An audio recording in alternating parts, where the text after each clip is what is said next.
Good afternoon, everyone. The hour is 5:31. Welcome to the regular meeting of the Danville City Commission for this evening, March the 9th, 2020. Call us to order and ask that we be led in a moment of prayer by Commissioner Kevin Cardle. Thank you. Heavenly Father, thanks for allowing us to join here tonight in complete freedom. We ask for protection for those who protect those freedoms, for all first responders, and all those who may find themselves in harm's way. We hope tonight that we conduct ourselves in a way that is pleasing to you. It's in your name we pray. Amen. Amen. And if you'll rise, and Officer Ray, front and center, please lead us in the Pledge of Allegiance. Yes, sir, right up here, so everyone can see you.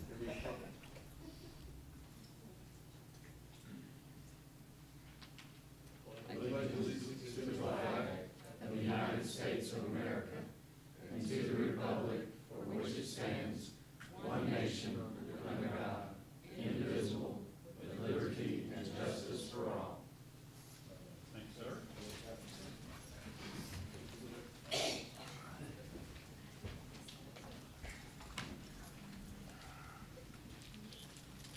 Commission, with your permission, I'd like to add one thing to the agenda. And my understanding is it's been discussed with Councilor Dexter that we add a nomination for Parks and Rec. Put that between Beautification and Parks and Rec. That works for me.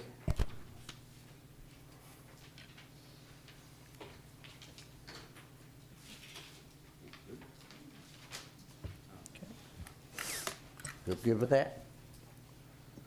Yes, our staff's fine with that. Also, Brett Blevins, our public health director with Boyle County, will also be present. And if we'll yield to him at the appropriate time during the meeting, he'll be giving a update on the coronavirus. Thank you, sir. Is that me with your all's approval? Yeah. Silence gives consent. Okay, we'll move right along. We will move into the section called Hear the Public. This is the public's opportunity to address the commission and staff on any subject that is on tonight's agenda. Later on, there'll be an opportunity to do the same for topics that are not on tonight's agenda. So everybody's got 3 minutes at the microphone. Do I have any takers? No takers? Very well. We'll move right along. Item 1 is the approval of the minutes of the 2 previous meetings, February the 24th and March the 3rd. Chair will entertain a motion at your earliest convenience. I move for approval of the minutes as presented for February 24th and March 3rd.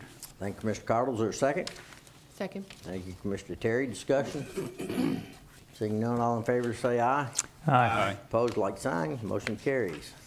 Item 2, City Manager Milliron.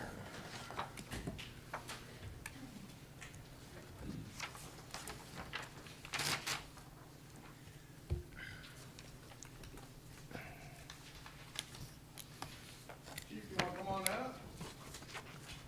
And Officer Ray, if you want to bring your lovely bride, Miss Emily, up here, and we'll make her part of this. Want to do the microphone or listen to me loud enough, one of the others? I don't know how much conveys. Let me do it this way. I'm a big fella, I need room. All right, Matt, you got me on camera? And when you're 6'5", he has to adjust it apparently. So this is a new initiative, so to let the audience know what we're doing and why we're doing it. And it may have been done in the past, but it hasn't been done, so we're reinitiating it. But as city manager, it's important that we recognize the service of our employees and take pride in the fact that they're out there every day working hard for you. We hear everything about their response times, the great deeds they do for the community, the unsung heroes, the fact that you call 911, gosh, they show up. pretty doggone quick. They do everything from motorist assist, and unfortunately sometimes to give tickets, which is a public safety thing, you know, to keep you safe. Really, that's what it's about. We have decided to show pride and recognize employees on their, what we call their 5-year service milestones, so 5 years, 10 years, 15, et cetera. So Officer Ray here is the first in line. We don't have another until April. It's not April Fool's Day, but it's April. It'd be interesting if we hired someone on April Fool's and then said, you know, do you really have a job? Just kidding. Officer Ray is born and raised here in Danville. His wife, Emily, her daddy was the police chief, as I understand, in Junction City, and she understands what he goes through and stands by him, coaches him, consoles him, and gives him a little shoulder to cry on when the, well, just when things hit the bad raps. We know what spouses do. I have one too. So with that, we want to, one, give you this nice little envelope. I usually tell folks put that in back pocket. Don't tell anyone where you got it. But this Employee Service Award is given to Benjamin Ray for 5 years of dedicated service to the community, and obviously Danville Police Department. And before I hand the mic over to the chief, we give you an opportunity to say a couple words, and then the chief gets to say a couple words or roast you or whatever is appropriate. Thank you. You know, my name is Ben Ray, for those of you who haven't met. Born and raised in Danville, graduated from Danville High School. You know, I give the old cliche, you know, I've always wanted to be a police officer ever since I was little. Chief Gray was gracious enough to give me an opportunity, and 5 years later, and hopefully many more, here I am. So. Excellent. I'm not going to roast Ben tonight. I need him for another 20 more years. I usually wait till they're retiring before I roast them. No, you know, Ben's been a great officer and a great asset to this community. He's moved into the schools this school year as the school resource officer for Danville High School. It's made a great and positive impact for us there, and we're just glad to have Ben and Emily as part of our family, and they've been a great addition. Thanks, Chief. And Ben, I know I've not known you long, but I know you're a very smart man. You know how? You handed that envelope to your wife. All right, so with that said, I'd like to have the commission come down and take a photo, if you will, and we'll thank you.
Nice young man.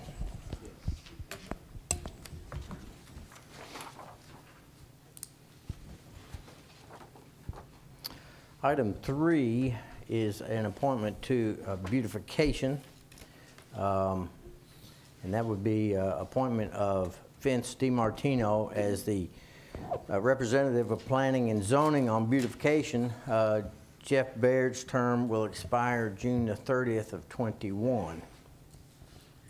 So that is planning and zoning's recommendation. Do I hear a motion to that effect? I move to approve that recommendation of Vince DiMartino from the Planning and Zoning on the Beautification Committee. Thank you, Commissioner Saris. Second. Second, Commissioner Atkins. Discussion? Seeing none, all in favor of the motions, say aye. Aye. Aye. Opposed, like sign. Motion carries. Item 4 is the Parks and Recreation Community and Commission Challenge. Mr. John Bell. Should have made this one last. You gonna do Yep. the appointment? I can do that now. I can do that now. Then I would like to make a nomination of Mark Morgan to fulfill a vacancy on the Parks and Rec Board as it exists now. Do I hear a motion? I'll move Thank to you. approve that nomination. Thank you, Second. Commissioner Atkins. Thank you, Commissioner Terry. Discussion? No discussion, but certainly a great replacement for Jeff Thornton, who served us well. They both have similar feelings about our community, so I think it was a great recommendation by you, Mayor, and appreciate you, Mark, wanting to serve. Yes. Mark's been very instrumental in the development of the trails. Yes. I should add that this is not a reflection on Mark, but simply the fact that this would be an 80-day appointment. The Parks and Recreation Board expires June 30th of this year. The Parks and Recreation Committee will commence July 1st. So while there is some notion that the current members will be considered for appointment to the committee, this body has not yet taken up those appointments or received recommendations from fiscal court to that joint body. So it was originally thought that this recommendation should not be made and should allowed to be made, remain a vacancy pending the conclusion of the affairs of the Parks and Rec Board. However, should you choose to decide to proceed, just for the betterment of the public and your understanding, you should know it's an 80-day appointment. Any further discussion? All in favor of the motion, say aye. Aye. Opposed, like sign. Motion carries. He's only Now, been doing it for item 4 years. is Parks and Rec Community Commission Challenge. Mr. Bell. Should've made Thank you, Mark. This should be last on the agenda. First off, thank you for appointing Mark to the board. 80 day of 80, 79, somewhere in there. But I've worked with Mark and look forward to working with him coming up here in the future. The item you have in front of you, you had the information sheet given to you. Briefly talked about this at last commission meeting. Since then, I tweaked it a little bit and made it not only a commission challenge, but obviously it's also going before fiscal court tomorrow for hopefully their acceptance. I believe I have their support also with this. But the last meeting when we met, it was basically one step. You notice there's now 4 of them. Congratulations, you're moving up in the world. A few more caveats in there should you choose to accept them. And a couple of them came from a staff member that I will not name because right now I don't want to. But Okay. this individual gave me some good ideas, and they were incorporated into this challenge. But for those who don't know, in 2019, during our baseball, softball, and t-ball program, we had 451 participants.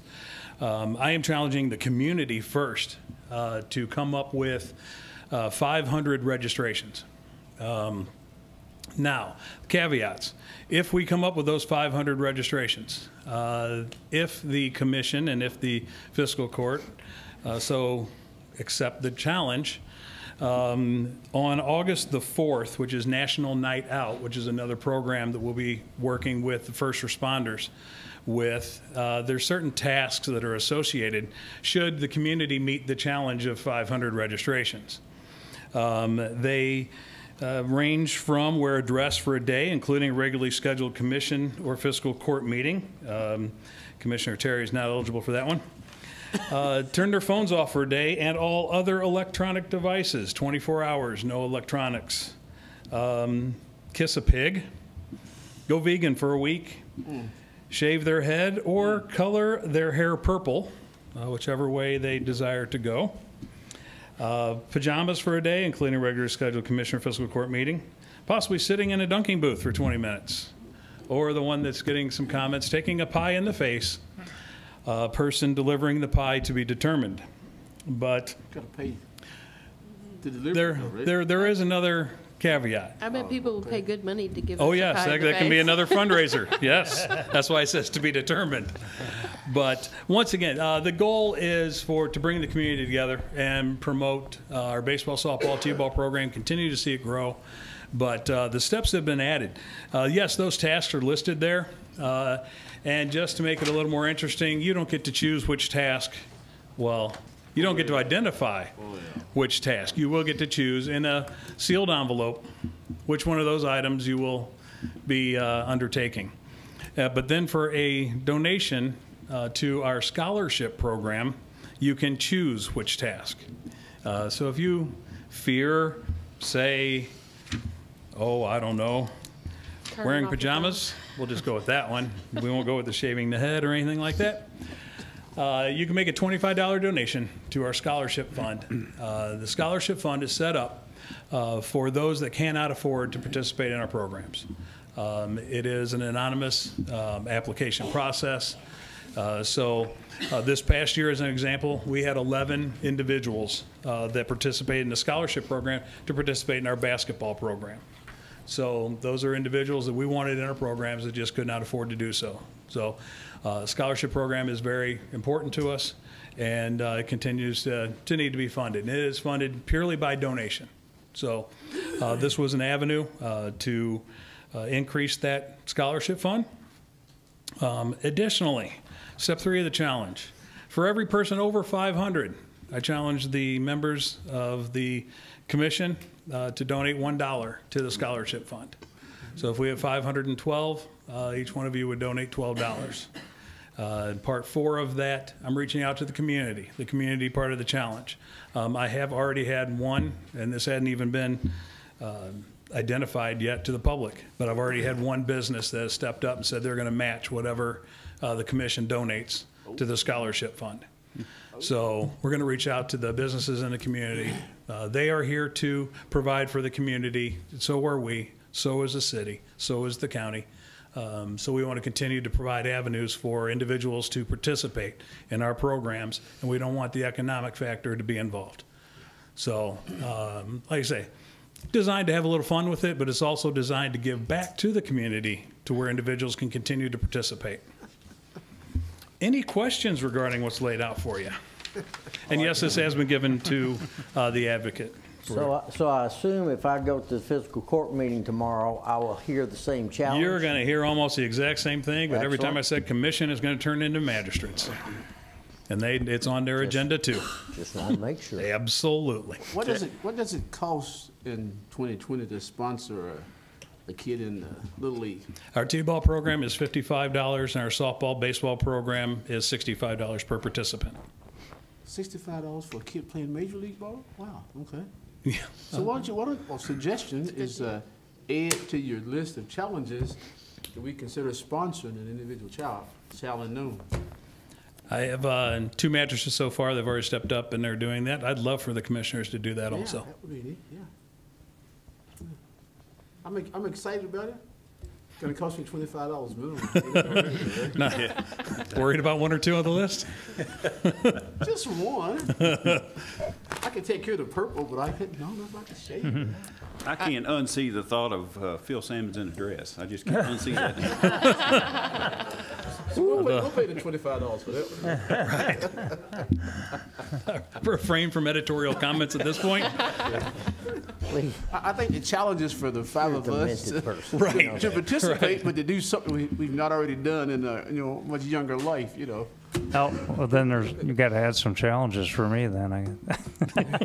We'll come up with something. This list can be edited at any time. Thanks, great. Any questions for John? I accept the challenge. Oh, absolutely. We got to vote to accept. Me too. 3. I'm in. I'm abstaining for conflict. I got conflict in this one. I heard it was unanimous that all 5 are going to participate. So, It's unanimous. Still feeling I go. any other questions? That's fun. Thanks again for your support. Thank you. Thank you. You're a big day. Ms. Lester, codes enforcement report, please. Good evening. You have before you the month of February activities for codes enforcement. Just a small snippet of some of the things that we do. We issued 18 business licenses this month for a total of $450. We actually recovered 5 liens for $1,425.64. Issued 18 notice of violations. Had a total inspections of 121. We issued 75 parking citations for $2,630, and 40 of those were issued by codes officers. And we also want to remind you that we have the joint workshop between the Danville Architectural Heritage Board and the City Commission on March 17th at 10 o'clock to talk again about the public art that we talked about a couple weeks ago. Well, it'll be a couple weeks by the time we get there. I'll be glad to answer any questions. So, go ahead, Rick. Oh, you got it. So you said, talked about parking issued by codes, and so who else besides enforcement officers? We have 2 parking officers and 2 codes officers. I am also a citation officer. I rarely issue citations, but there's actually 5 of us that can issue citations. So, Gotcha. So the codes officers have been out very heavily because it's been cold weather, and they can actually drive around and issue tickets for some of those.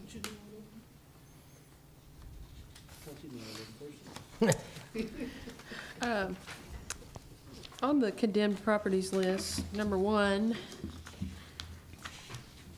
is 222 West Main.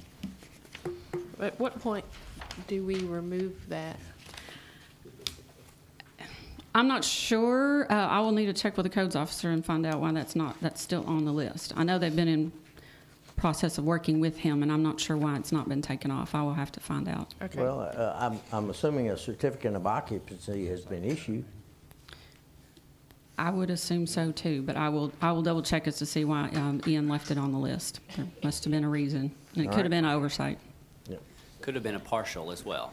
Could be. Okay. 500 Logan Avenue, did we demolish that? I thought we It's did. number 11. I thought we did too. I don't remember. I'll check on that one too.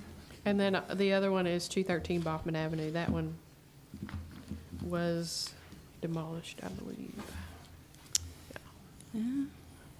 I will So- respond. Yeah, I mean, just so we know where they are, and you know, We do have 2 that we're working on quotes for, but It's my memory that there was an additional property on Logan Avenue that was demolished by the city, and that, Not this one. but it's not 500. Yeah, I don't okay. remember the address, but it was Okay. another one that was owned by a gentleman that was incarcerated, and city demolished it, and I believe there was even a contract for it, and the city was helping to facilitate a transaction in which it would get that property in the hands of someone who was intended to build a home there. mm-hmm.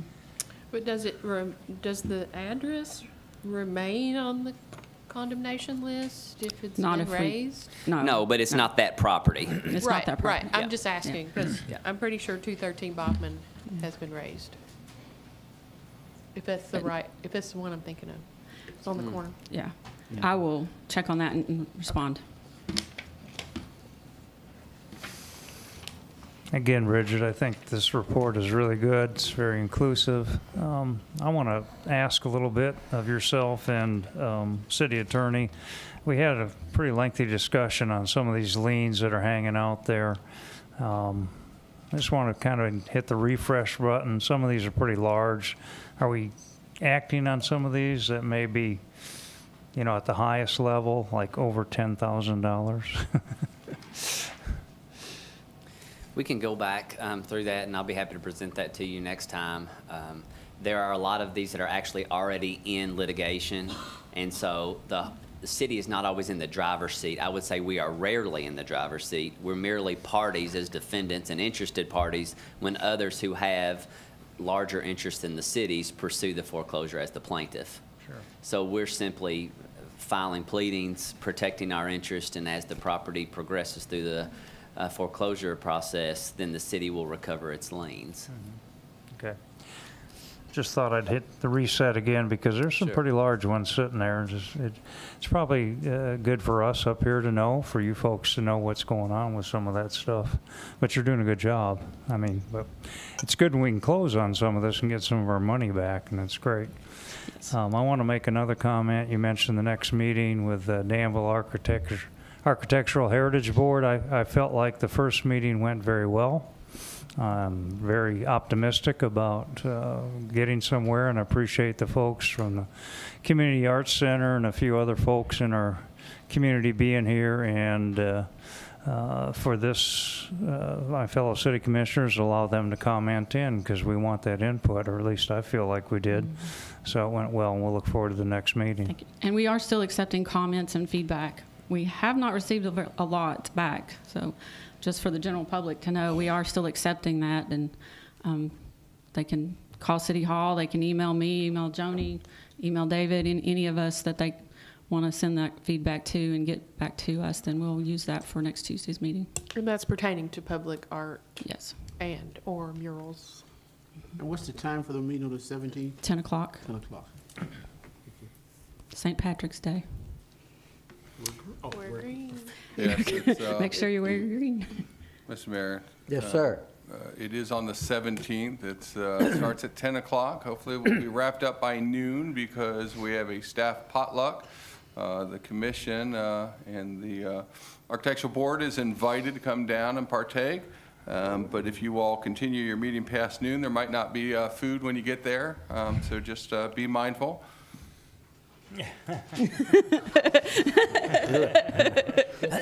Joni, you've been warned. We'd love to have you, but I don't think that the troops will like put a plate aside for you. They love you, but not that much. It's food. Thank you. Mr. Mayor, Yes, sir. you have Brett Blevins, Public Health Director, that is present. Well, there you are behind the podium. Hi, Brent.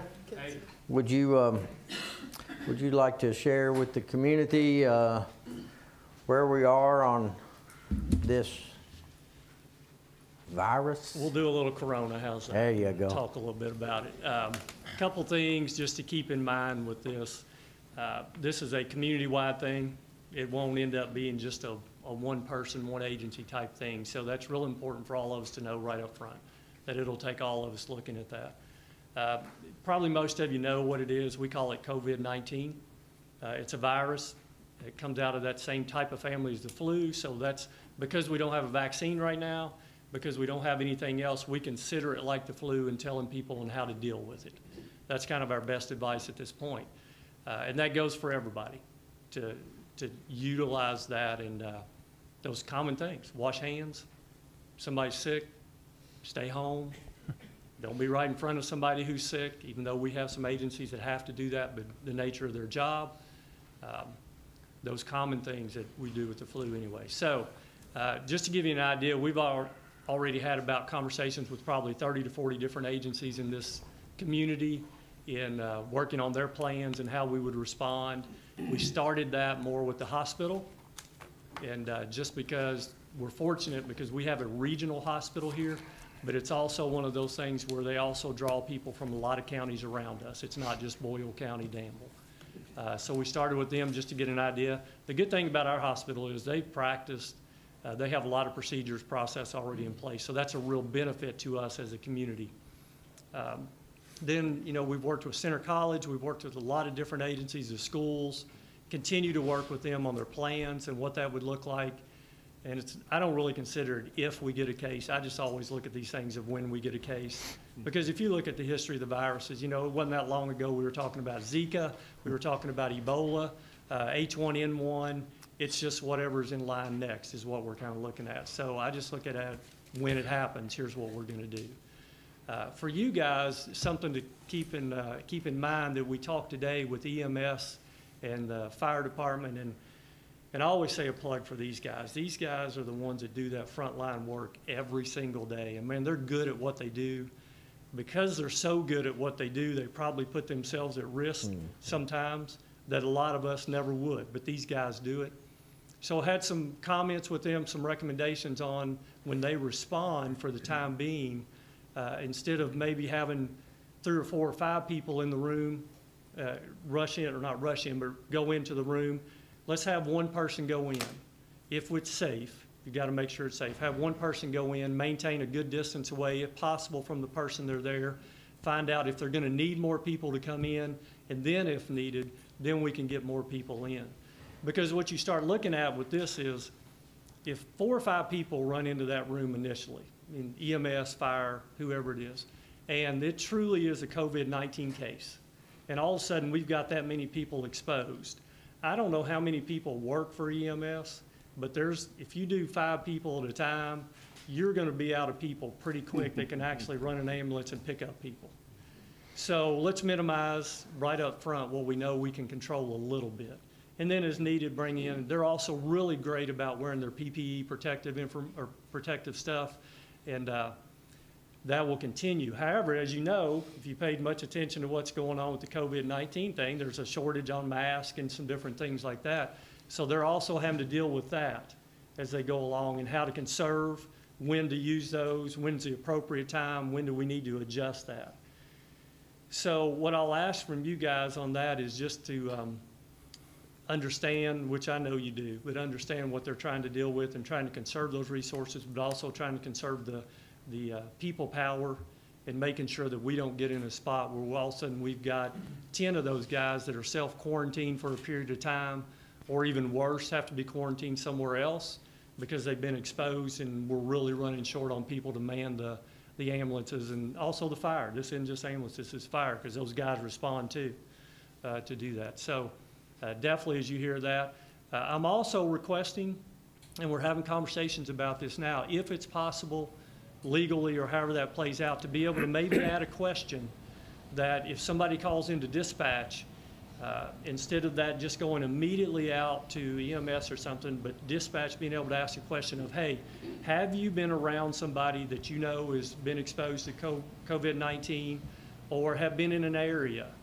that there is COVID-19 right now?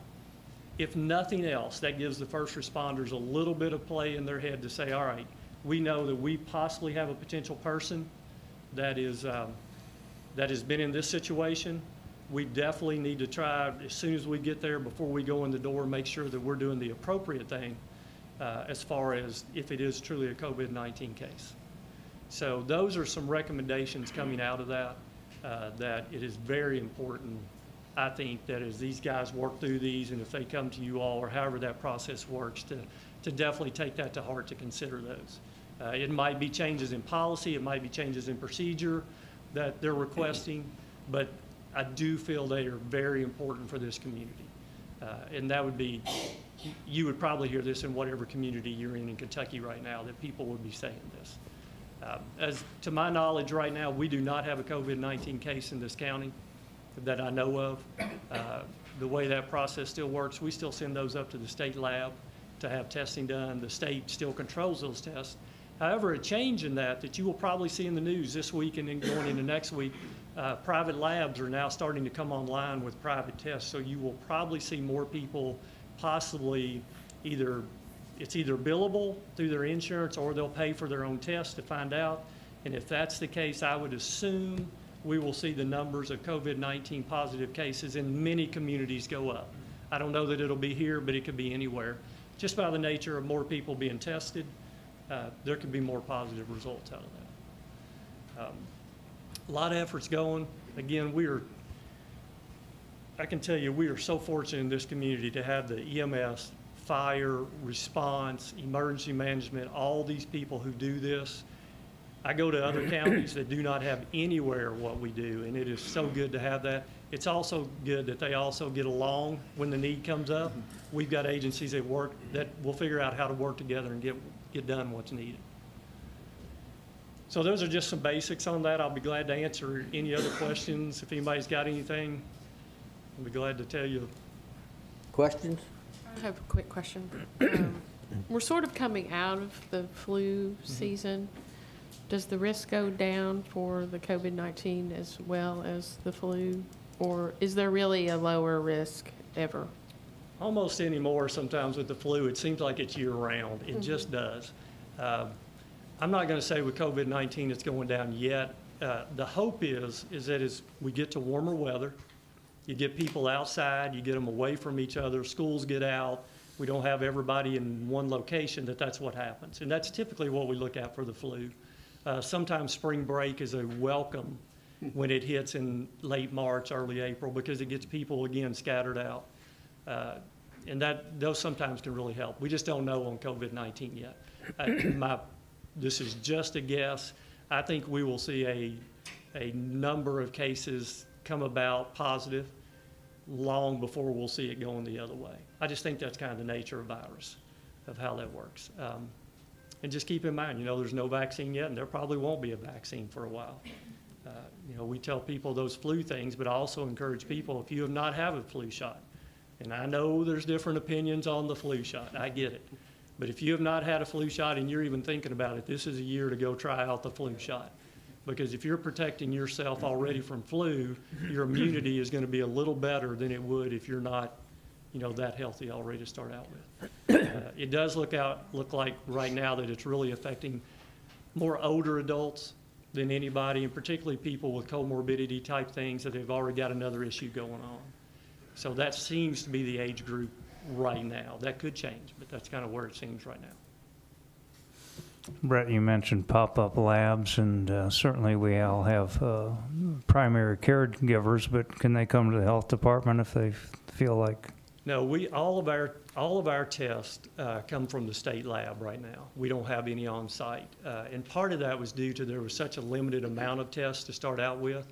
They had to control who was being tested. So there's a whole process, well, I call them EPIs, that they go through. They ask a lot of questions before a test is ever done. Now, the good thing is, if you're one of those people that meets that criteria, usually within the day or the next day at the least, they know the results. So particularly if it's a positive case, then you can immediately jump on that and figure out how to mitigate that potential of risk for everybody else for the virus. There are 2 websites that I direct everybody in the community to go. The one obviously is the CDC. You can just Google it, CDC coronavirus. It'll come right up. The other one, you can just Google the Kentucky Department of Public Health, and it's COVID-19. Excellent, excellent, because it gives advice for schools, businesses. It even has advice like for fire and EMS on there. It gives a lot of guidance on how to proceed with those things. So that's a huge benefit that they stood those up really quick. Because that gives us good information. There's also a 1-800 number on there that the public can call, because there's a lot of questions in the public that they want to know. And then it's also beneficial for the worried well. And in situations like this, we always have a lot of the worried well, because they're not sick, but they want to make sure they're not sick, and it gives a lot of good information for them too, to be able to do that. You want to repeat those 3 sources again, please? I'll tell you what, I've got them. I made a few handouts on them. I'll leave them with you. Okay. And that way you guys can. From the website? Yeah, it's both the websites on there. Yeah. Any further questions or comments? You accurately referenced the excellent work we get out of our first responders here and the agencies that work together, and I think you left out one, and that's yourself and the health department. Well, you all thank you. do a great job here, and appreciate what you do. All right. And if you guys, as this keeps going on, if y'all have more questions or ever need me to come, you just holler and I'll come back and we'll keep talking about it. Sure. Thank you. All right. Thank you, guys. Thank you, Brent. Yeah.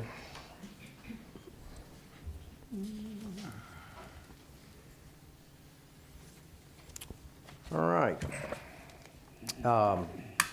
Item 6 is resolution number 2020-03-09-01. This is in regard to the revision of the scope of work for the 2019 Certified Local Government Grant. Hi, Ms. House. How are you, sir? Fine, Been thank seeing you. a lot of you all lately, it seems like. And we'll be seeing you again shortly. When we wrote the 2019 grant, we did that in an effort to really try to work out what the appropriate application of public art would be as far as a paint and mural. We now understand that it is not appropriate for the Architectural Heritage Board to look at the content of those murals. We do not want to give this grant back, so we would like to amend the scope of work. We have been, with the last grant that you all approved, we are going to resurvey the Lexington Broadway district. With the redo of the scope of work, we want to resurvey the commercial district downtown. There's about 30 buildings that have not been either designated as contributing or non-contributing, and this will certainly help us work through the design guidelines as things need to be changed and updated. It's very important that we understand and know what buildings downtown are contributing and non-contributing through the National Park Service.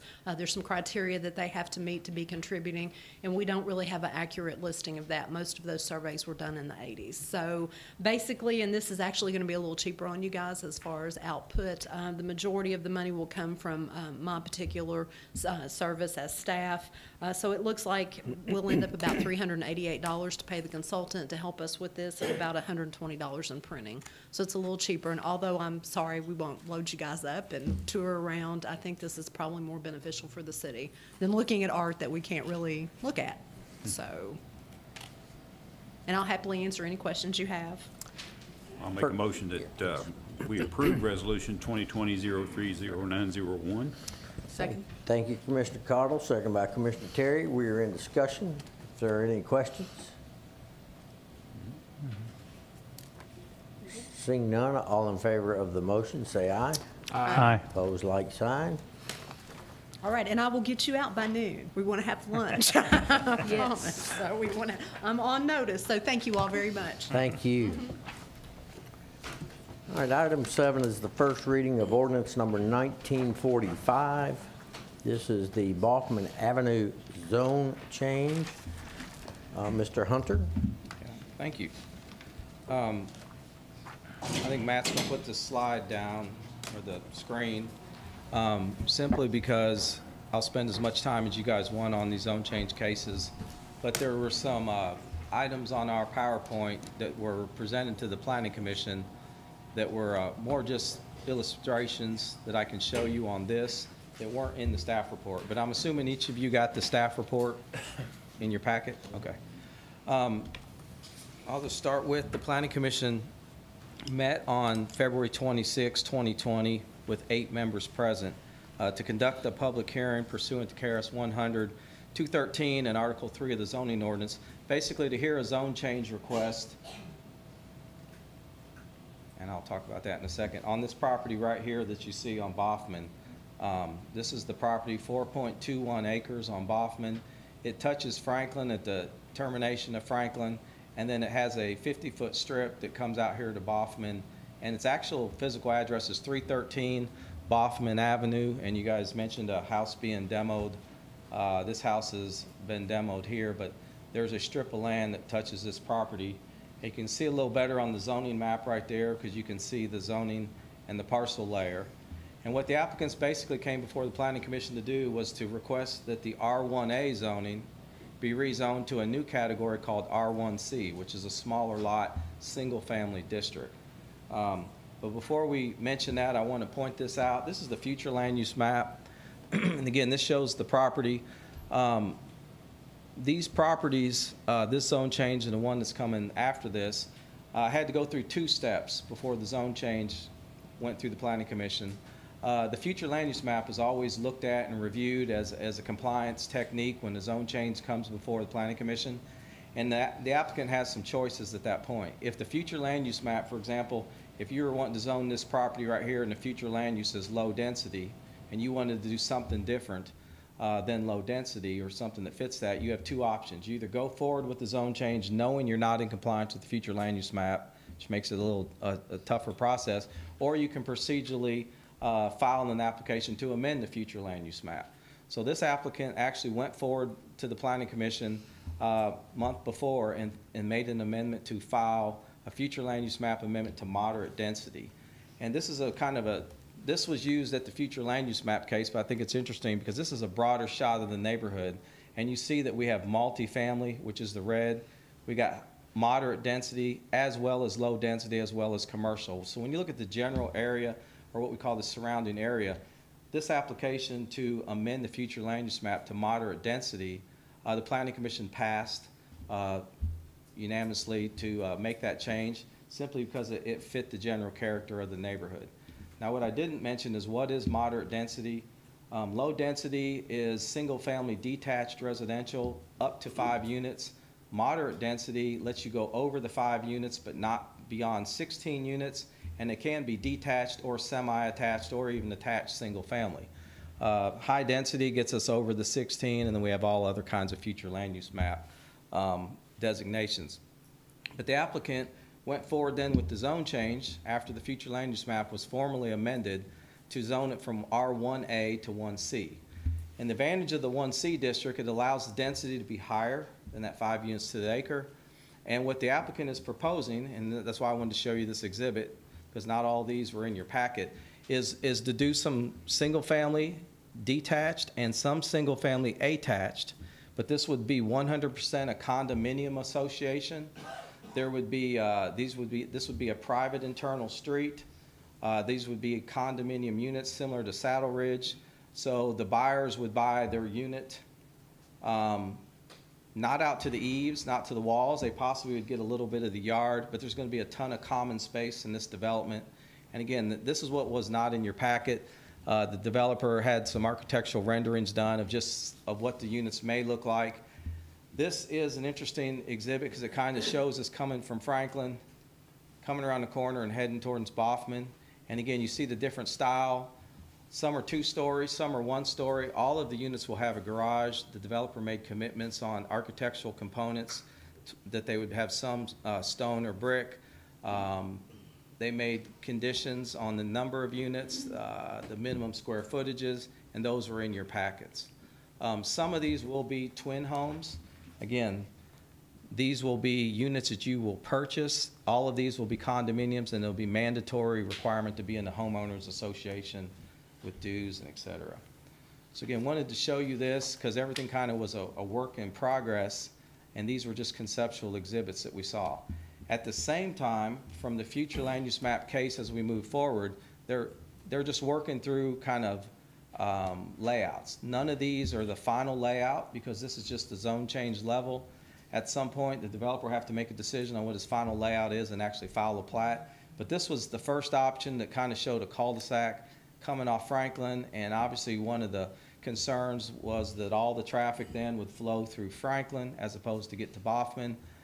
There was an initial indication that maybe there was a sinkhole over here from this engineering team. That turned out not to be the case. So they keep moving through layouts, and well, that's the next case, and just keep evolving the process. So where they're at based on their commitments is they are going to make a street that's going to go all the way through and connect from Franklin to Baughman. And the units are going to be single-family detached, majority of them. Some of them may be attached. They'd all have at least a 1-car garage, architectural features. Again, on page 3 of your staff report, it lays out 10 very detailed conditions on how they're going to buffer this, fence it, and the HOA association would be reviewed. And again, the Planning Commission in all zone change requests, go back to this map, looks at basically 3 things. They look at the comprehensive plan, and in your staff report, you see lots of goals and objectives that were laid out that the development clearly complied with. They also have to provide what's called a general development plan or a list of conditions, 10 of which were in your packet, some of which were wordsmithed at the public hearing and even revised on the floor to the Planning Commission's satisfaction. And then, of course, they got to show that they not only comply with the comprehensive plan, but they comply with the future land use map. I think a lot of zone changes, there's a general maybe presumption that as long as they meet or not meet the map, that's kind of the up or down way we review zone changes. But actually, there's development review standards, there's policies, there's goals and objectives, there's the future land use map, and of course, then there's the general development plan, the goal of which is to achieve compatibility. So the Planning Commission looks at all of those things when they make their zone change reviews. And in this situation, they voted 8-0 to forward a recommendation to you to approve. I want to point out something I put on this slide that I thought was interesting. One of the things that came up on this case was kind of how many homes are too many homes for a 4-acre tract. There was a lot of generality about, well, 1/4-acre lots or the preferred lot or this size. This is interesting because this was just on March the 3rd in Louisville.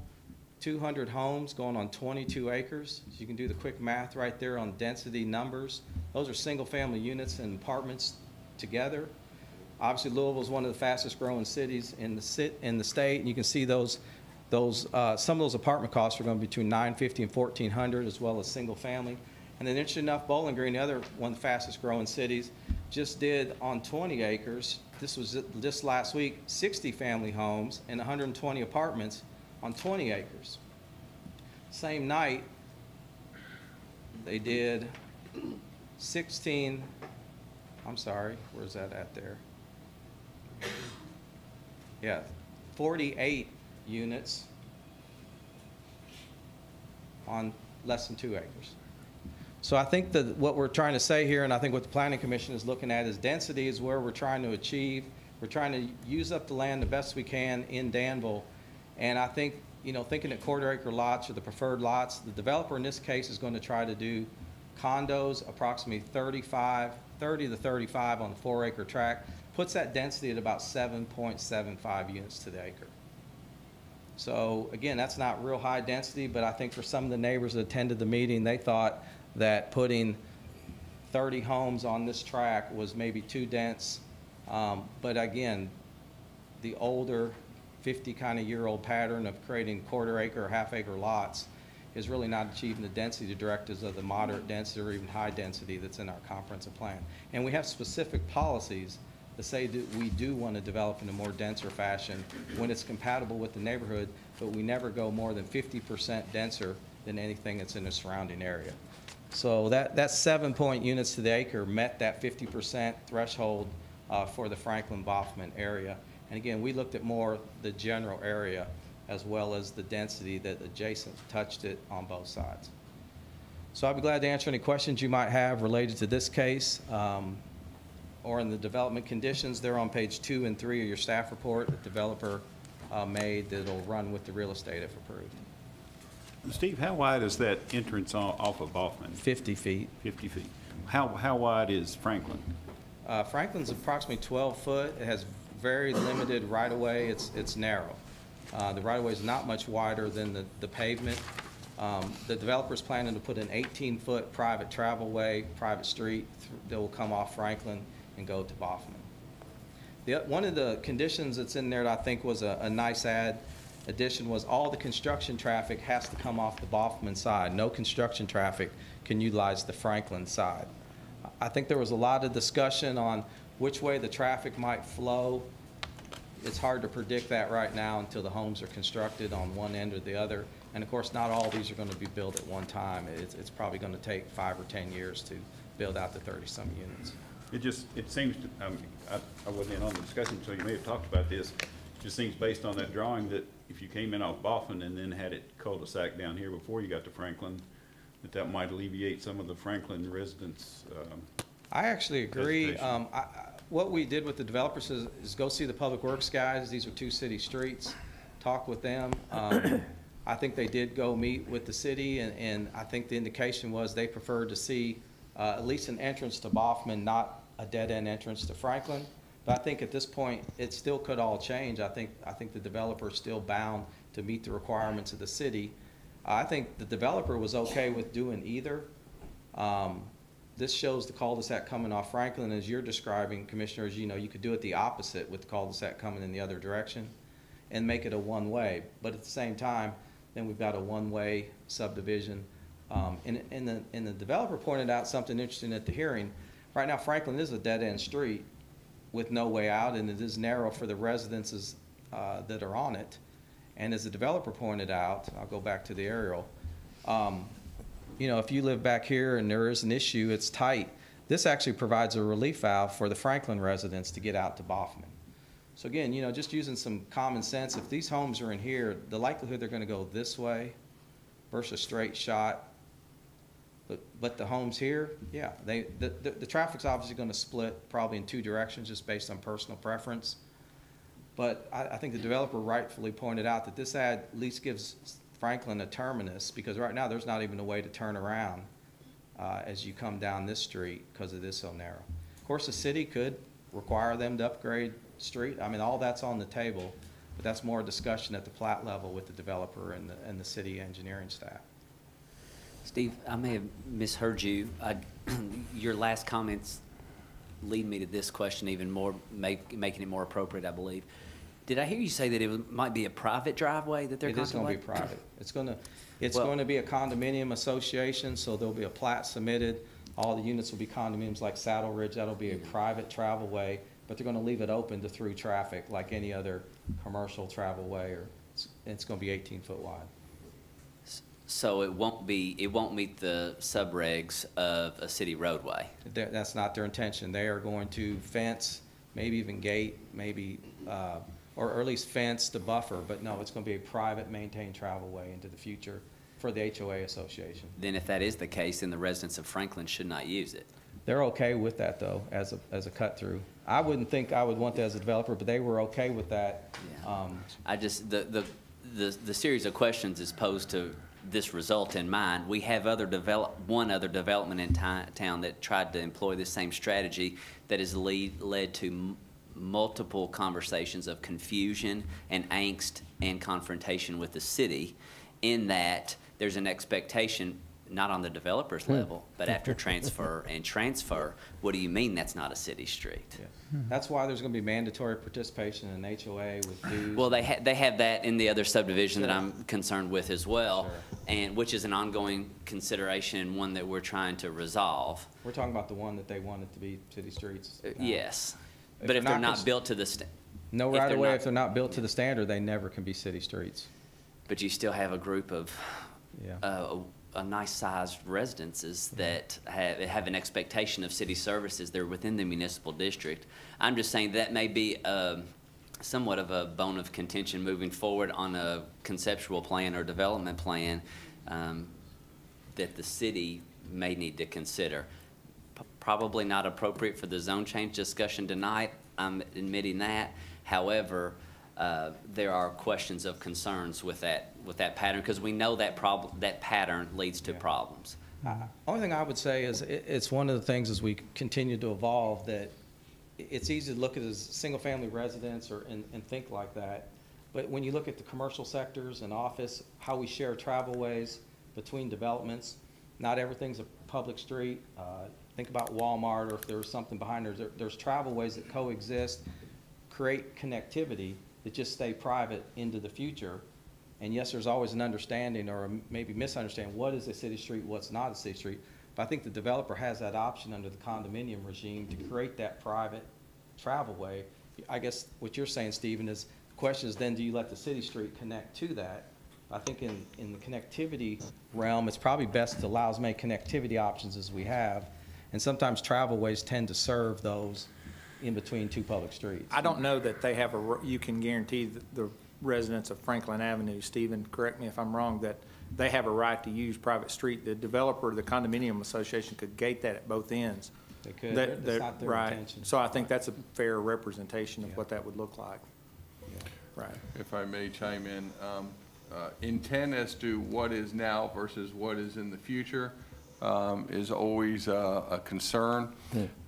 Because what happens is that 10 years from now, when something goes south and they decide to close off that, and next thing you know, all of those residents who had been using that as a passway immediately comes before this commission and appeals to them, and you have an HOA sort of holding hostage. Certainly in my last jurisdiction, 2 jurisdictions ago, we had a similar thing of a road that traversed a dam. And the HOA ended up holding that hostage and closed that road until the city caved. So you start to set a bad precedent, if you will, of saying it's always going to be open. We can't guarantee that. Whatever arrangements they make of allowing someone to use their property is on them. But what happens is how we codify it in our record for any agreement set forth. I certainly understand current intent but I've also seen HOAs come and go as well, and then try to take the gate away and then hand it back over to the city. And that's a slippery slope to address from a longstanding legal position, if you will. The plat becomes the plat. I mean, if we plat this as a condominium regime and the plat dictates these as private streets, again, I know there may be confusion, but until that's formally changed, they're going to be private streets probably forever, just like the other case you mentioned. And I think from a conceptual planning point, I think the city would like to take a position that they would be against private roadways in developments such as this. So unfortunately, they're still in our regulations, though. We allow I understand. private streets. I understand, but I'm just saying from a planning point, the Planning Commission puts the city at very much behind the ball when they accept development with what staff would consider substandard roadways that later will be asked to be accepted as roadways, and the city is then in a position of accepting something that's not built to standard. My point is, developers could put in a roadway, even if it remains private, that meets the standards that could later be accepted. It wouldn't work for the project. I think that's what was indicated. If you had to plat a 50-foot right-of-way, you couldn't get the units to work. So that's the challenge you have on a project like this, trying to get a density. If they stayed with the R1A, they could develop 4 units to the acre. You might be able to figure out how to get about 6 homes on there. If you had to plat a 50-foot right-of-way, by the way, this doesn't have 50-foot right-of-way, but if you're required to develop or meet the standards, they'd have to plat a 50-foot right-of-way through here. It's about this wide. It'd have to come all the way through, and they figured out they wouldn't be able to get the units. That's the catch-22 on a track of this shape and size with the gas line easement going through it. For the land on Baughman, how many houses are on Baughman? On the Baughman end? Yes, sir. Right now it's conceptual. Again, I don't have the exact, we'll go to this exhibit right here. Or not on the Baughman, on the Franklin Street. How many homes are on the Franklin? Oh, on Franklin? Yeah. You know, 13. They would know. There's these face Baughman, but it's not 50 foot either. So it's just an existing street. I'm not going to call it substandard. It just doesn't meet our requirements. It's an older platted street. Baughman clearly does. So that's the challenge that the developer laid out, that it's a tight piece of property with small margins for error, and the private street condominium regime was really the only way to get the density that makes the property work. To build this, I mean, they would have loved to put a full street through there, but it just eats up the whole property. So again, I think you heard some good comments. This is just the zone change level. This all kind of goes to the developer's responsibility. The Planning Commission approved the zoning, feels the zoning fits the general category. The developer's going to figure out all these technical engineering issues. They've got to connect to sewer. They got some site challenges. It might turn out this doesn't work out, like any case, but at this point, it's just the zone change level to go from single family to single family, just smaller lot. Do I understand you correctly that the concerns that the city has with streets is presently not part of the zoning ordinance? The current subdivision regulations guide street development, and we allow private and public streets. They can be gated. Gates can go on, come off. If it's a private street, they can change. The plat dictates the condominium regime and the type of street that gets put in, whether it's going to be a public street and then we bond it, oversee the construction, or it's going to be a private street that tends to maybe be gated at some point in the future. So, Counselor, that may be where we need to focus our attention at some point. Perhaps it is, and I think this particular case is somewhat either heightened to our one of comparison in the fact that it connects two existing city streets. Which by itself is a problem. Well, I'm asking the questions. I'm not necessarily posing the answers, but I'm just identifying what I see as what will be an ongoing concern. Let me ask Doug Simpson in the back, since you are with the fire department. Do you have concerns with respect to the width? Use the microphone, please. Sorry. There we go. with most commercial buildings, it's 20 feet 6 inches for a service lane or a fire engine compliant. That's with the commercial building. The Franklin, of course, isn't. It's only 12 foot wide, but that's an existing roadway. The only concerns I have for this project would be fire hydrant location, access to the structures themselves, and just fire department access. So that'd be my only concerns with it. I appreciate you bringing that up because that was one of my questions too. And I think the staff has made some good points. It really kind of sounds to me, and we're probably voting on a whole different issue as Councilor Dexter has mentioned right now, but I really kind of feel like this developer needs to relook at this a little bit, especially for the fire department's concern. Again, the way the process works, the zone change, it just is the starting point, then the engineering has to start. And at that point, then there has to be a plat submitted. Signatures have to be complied with from the city. There will be hydrants, and all that process comes through really a different process than the zoning. That won't come to us again, though, right? No, the plat will go through. The plat comes back to the planning commission, and all the signatories on the plat have to happen.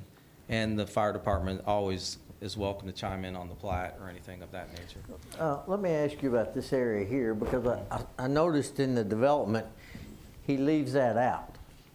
And towards the back, if it drops off pretty severely right down there, and they're trying to get their sewer easement, and some of their drainage may be working towards that area.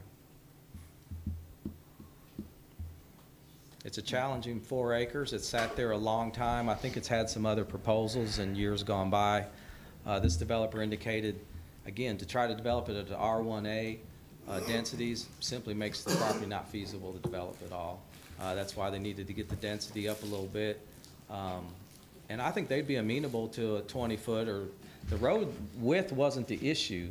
Putting a 50-foot right-of-way in to meet the current standards is the challenge. Well, I think that's an issue that can be discussed potentially by condition or variance even. Sure. However, I think it's the conversation is appropriate to the zone change in that you're determining whether or not the proposed density under the change is appropriate. And if what you're saying is that a private roadway is necessary to achieve this density, the discussion from the commission that says that the ideal density may not be attainable if the roadway isn't built to sub-reg standards. Yeah. You know, my challenge with this is we're breaking out single family different from everything else. We have joint travelways all over the city that we use that aren't private streets or even public streets that we use that interconnect. Think about the Kroger area, Skywatches in the front, but we have travelways that we use that are joint that don't meet our streets and road standards. They're connecting developments, and we use those around town, but we don't technically make them build those to a city street. I think what we want to make sure is are the access points where the city wants them, and the developers made that commitment.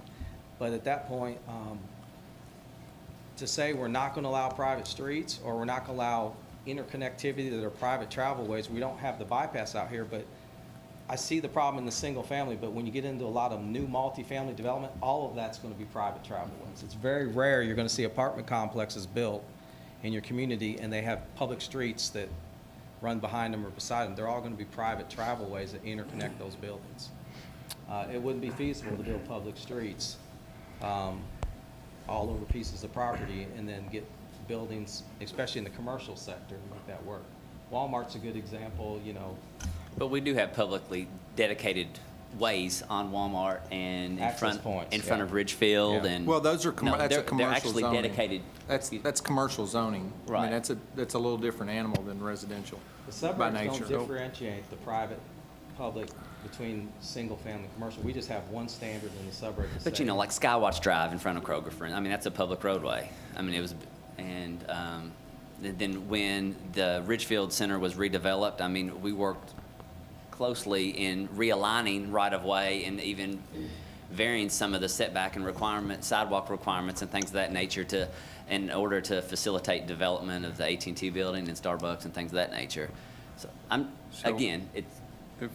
If I may, because I think we can ping pong this all night long, as opposed to there's a request, there's an ordinance before, so certainly the commission can remain in the driver's seat for discussion.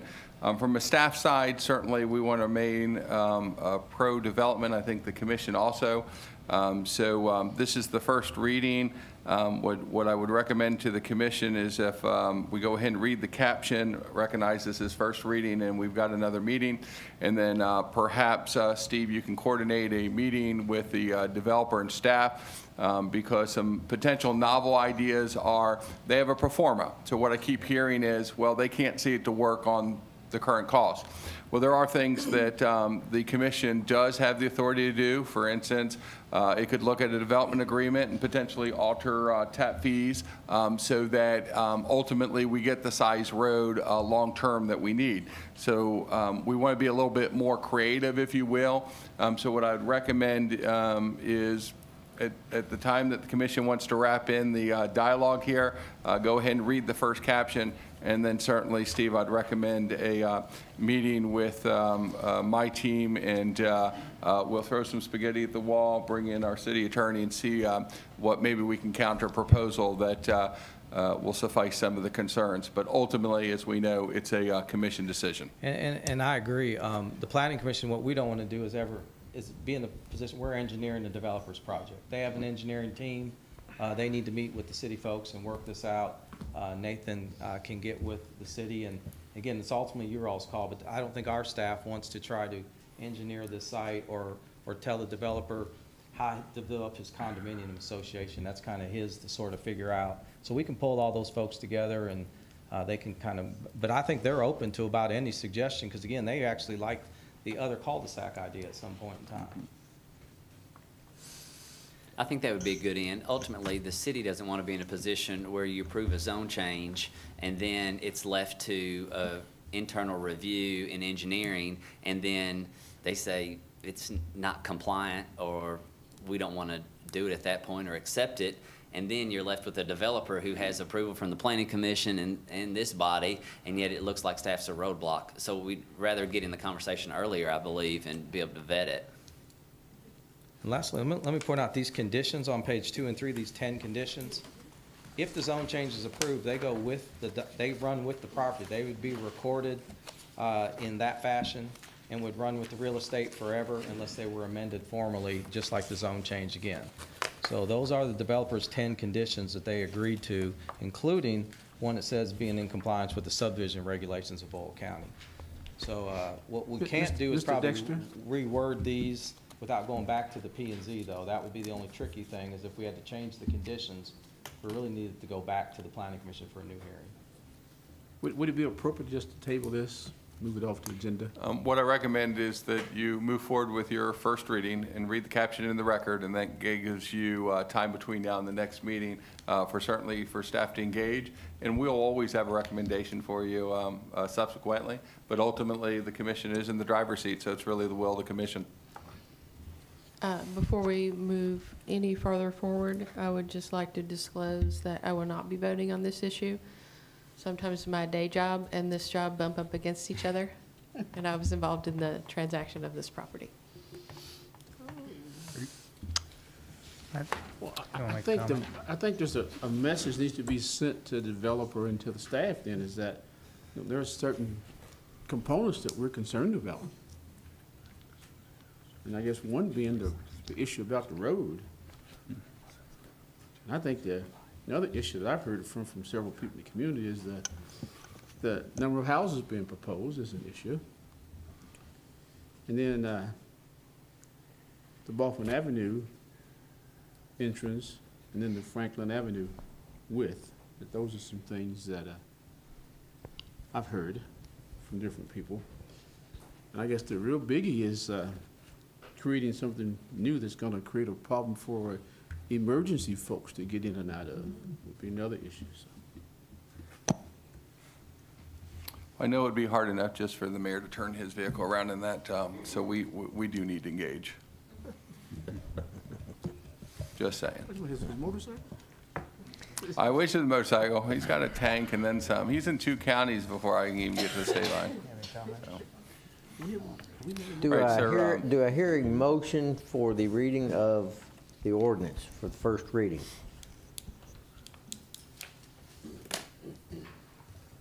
I move for approval of the first reading of ordinance 1945, Baughman Avenue zone change. Thank you, Commissioner Cottle. Is there a second? Second. Thank you, Commissioner Sears. We're in further discussion. I'll make a comment before we vote that I will be looking for some changes from P&Z. Yes. For the second vote. Again, The developer. The developer's going to have to put forward their conceptual plan is what it feels like to me.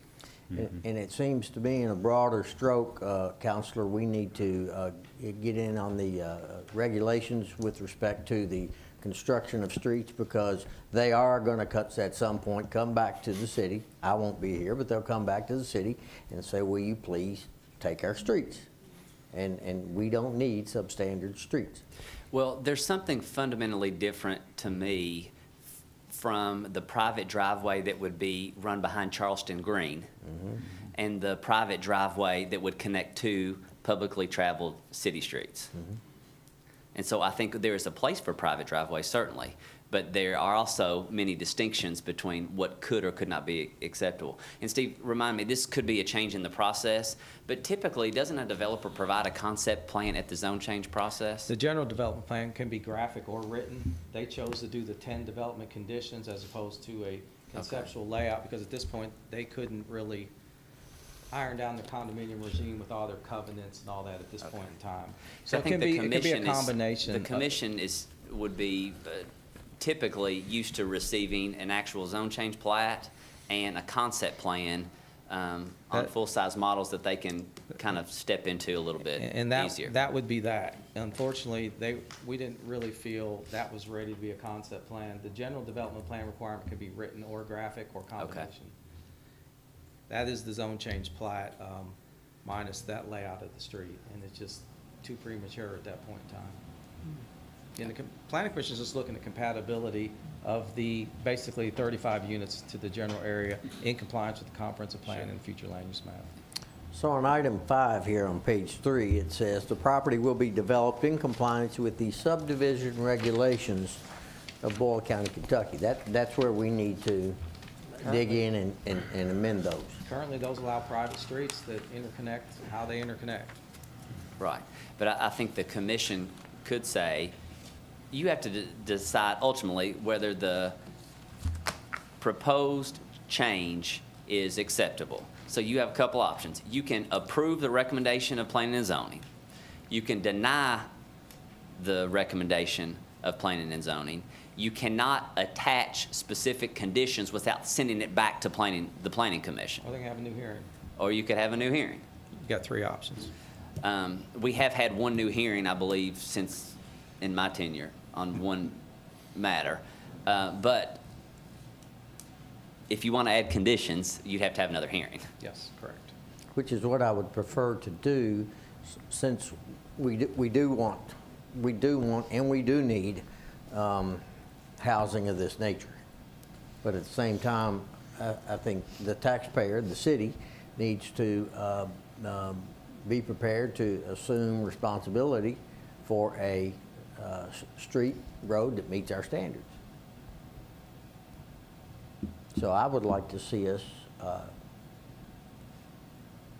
don't know if we want to, Well, Mayor, I just want to point out, I think we still need to note, this is planned to be a condominium regime by plat, and that's going to be attached to all the deeds. It's very rare to find a condominium, I mean, maybe not this style, but most condominium developments tend to have private streets in them. Now, that's the difference here, is what if this tries to unwind the HOA someday, which happens sometimes with some developments, but most condominium regimes or developments tend to have private streets, gated streets of that nature. That's why they go the condominium process and put everyone in the HOA. I understand all that, but as you say, and as we've already seen, they come to us and say, please take our streets. And that's when you got to say, they're not our streets. And I understand the confusion. We'll be glad to do that and get the developer to meet with the city. And I think, unfortunately, the choice for the developer, if you want this kind of redone, the developer's going to have to choose to withdraw it and refile it. Would be the only way we'd get it back to the Planning Commission, unless you guys take some other action. Well, I think the city could, if you were inclined, you could deny it and list the reasons as X, Y, and Z. I mean, you'd have your own findings at that point. And at that point, it would give something tangible. They'd have to refile. Right. Or not. All right, Mr. Mayor, if you want to proceed with the caption, staff has offered to meet with the developers, come up with options. Again, it's first reading, so there wouldn't be a denial. So that gives you that 2-week pattern for us to do our job and hopefully further this conversation, sir. Fair enough. Do we have a motion on the floor? We have a motion, we have a second, we are in discussion. Is there any further discussion? Seeing none, Madam Clerk? This is the first reading of ordinance number 1945, an ordinance changing the zone from R1A, single-family residential, to R1C, single-family residential, for approximately 4.218 acres, more or less, of real property located at 313 Baughman Avenue in the city of Danville. Roll call, please. Commissioner Atkins. I guess to send a message that I think needs to be sent, I'm going to vote no. Mayor Paris. Yes. Commissioner Cottle. Since it's the first reading, yes. Commissioner Saris. Yes, first reading. We look forward to staff's input. Thank you, sir. Thank you. Next is item 8, which is ordinance number 1946. This is a first reading of the Stanford Road zone change. Continue, sir. All right, so next one's up there on the screen. Again, just a few items to point out. This had some interesting particulars. This is a zone change. It says 3025 Stanford Road. Interesting enough, we got lots of Stanford roads. I know this says South Danville Bypass, and I think we know this is Stanford Road and this is Old Stanford Road, but we still call this Stanford Road too. It has a Stanford Road address, and so we got duplicate names here. It's not the bypass, it's 3025 Stanford Road. This property actually has a bypass address. So it is 11.46 acres. Now, the interesting thing about this property, that building has been there for a number of years. It's clearly been in some kind of industrial use and some other things. We have a church next door. The zoning on the property is actually, that's the future land use, and I'll talk about that in a second. This is actually the zoning on the property. So the property is partially zoned highway business, portion of it agriculture, some of it in floodplain. Basically what's happening on this property is Apex Plumbing wants to relocate to this track, and the old zoning ordinance, we used to allow industrial uses to coexist in commercial districts. So with the new ordinance now, we're actually creating industrial districts for things that we feel are more industrial suited. I don't think it's the goal to see our highway business areas to also have, for example, a junkyard or salvage yards or whatever. So we now have a light industrial category and a heavy industrial category. We still have the industrial business development category as well as several commercial districts. So this zone change was basically what I'd call a cleanup. Back in the day, the plumbing business could probably move into this building under highway business and open up shop, but this is a plumbing supply contractor related business with some wholesale sales, some equipment storage, and this highway business zone needs to be light industrial to allow Apex Plumbing to move into this site. The agricultural zoning, again, is just historic. Again, why the zone change was only for a portion and not the whole parcel. It's left the property owner with split zone property, which is never a good situation, especially when their desire is maybe to expand some parking, and the agricultural zoning actually comes out here and runs across the frontage, but not on this side. And then all of this is commercial.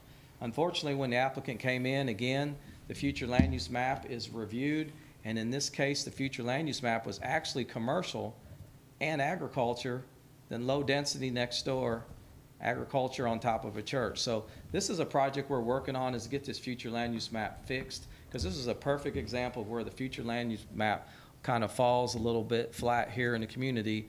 When you look at this parcel and see low density in an area that probably can't be developed as low density commercial across the frontage, but not across the street, agricultural left, and all those things commingling for an applicant, or in this case, a property owner that has two different future land use categories and can't use basically the back half of their property.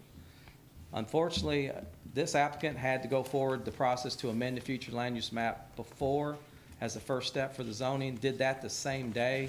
The future land use map passed 8-0, and the future land use map has been changed to a category we call mixed use employment, which fits commercial or industrial without us trying to figure out exactly the future category.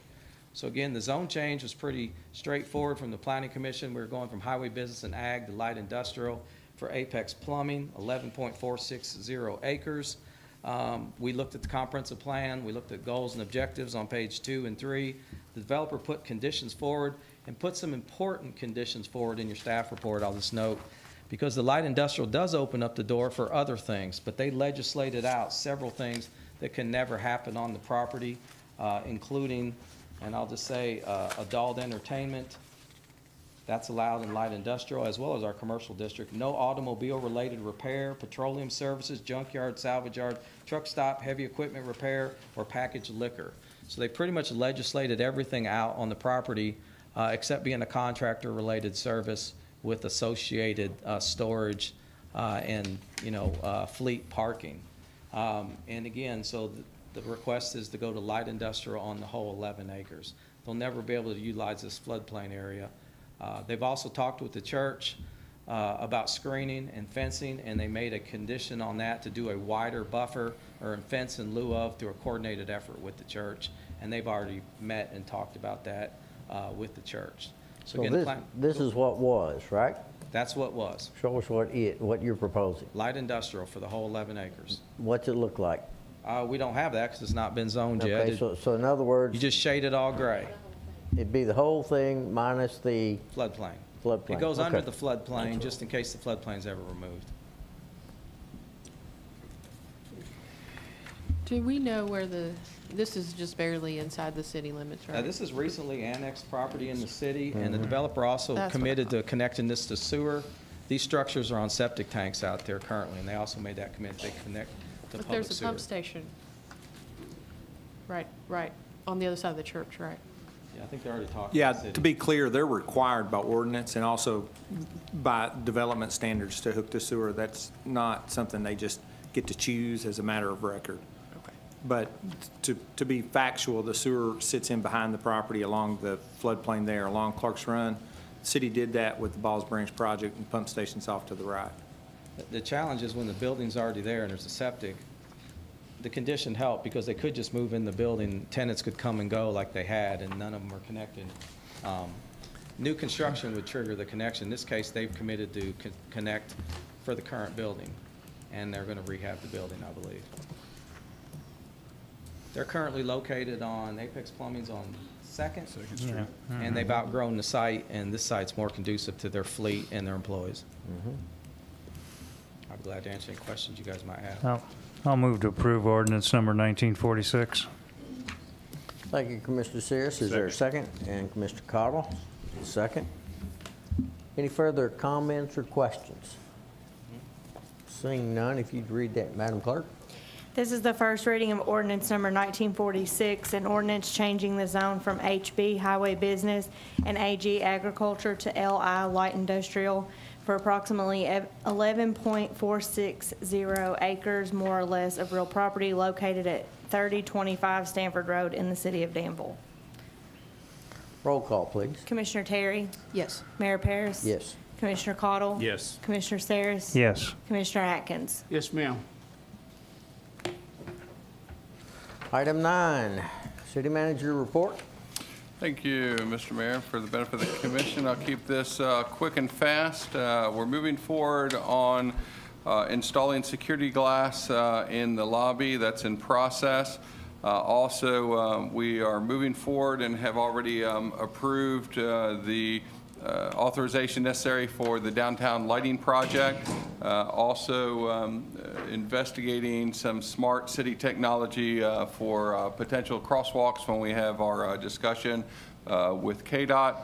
Had the opportunity to do in-service training as a credentialed manager. As you may be aware, I'm required for 40 hours per year for in-service training, so I went to the International City County Managers Association Conference in Durham.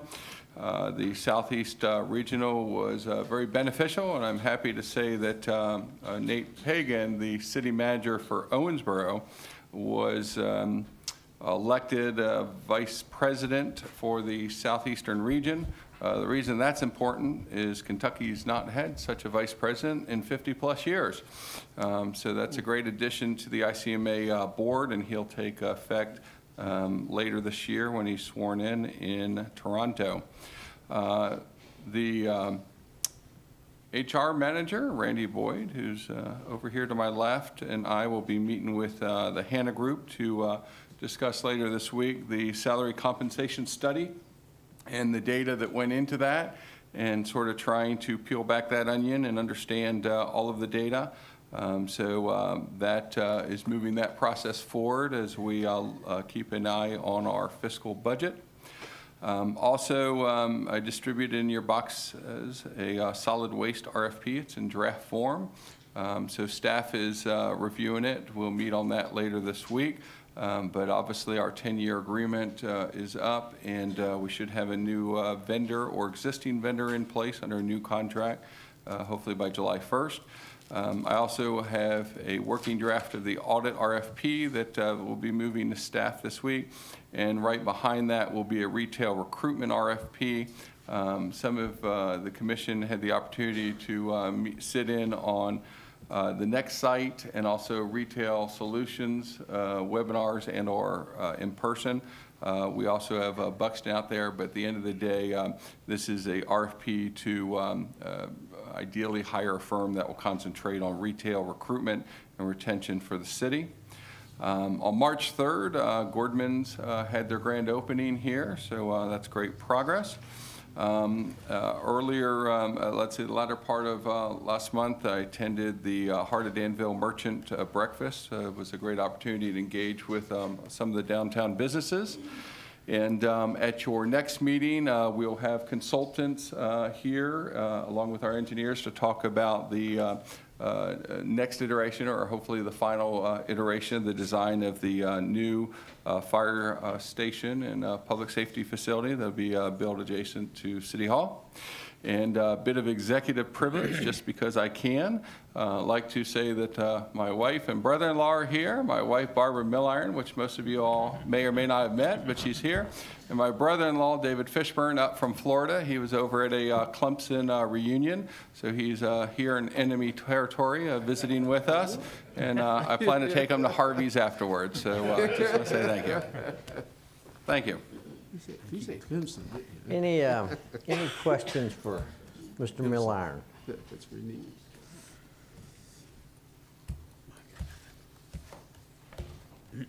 Anyone? Wow. Nicely done. In just a moment, want to recognize Barbara.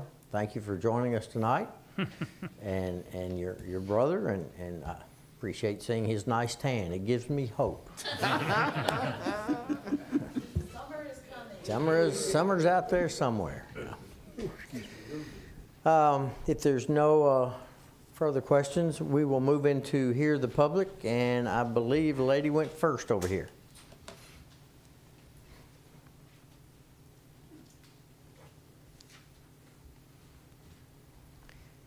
This is former Commissioner Gail Lewis.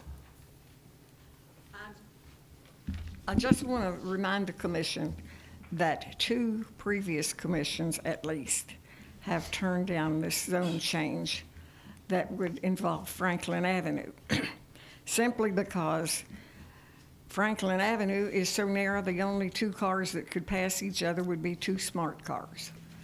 And I drove out there today to make sure there had been no improvement on the street since the time that the commission one of the commissions I served on denied this. And just keep in mind that once the commission approves the zone change, you're relinquishing a lot of ability to make the changes the commission wants to see.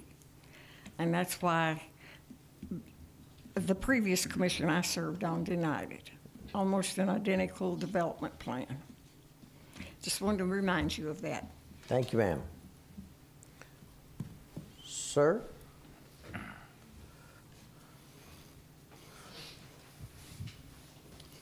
My name's Charles Hinkle. I live at 128 Franklin Avenue, Okay. next to the last house on the left.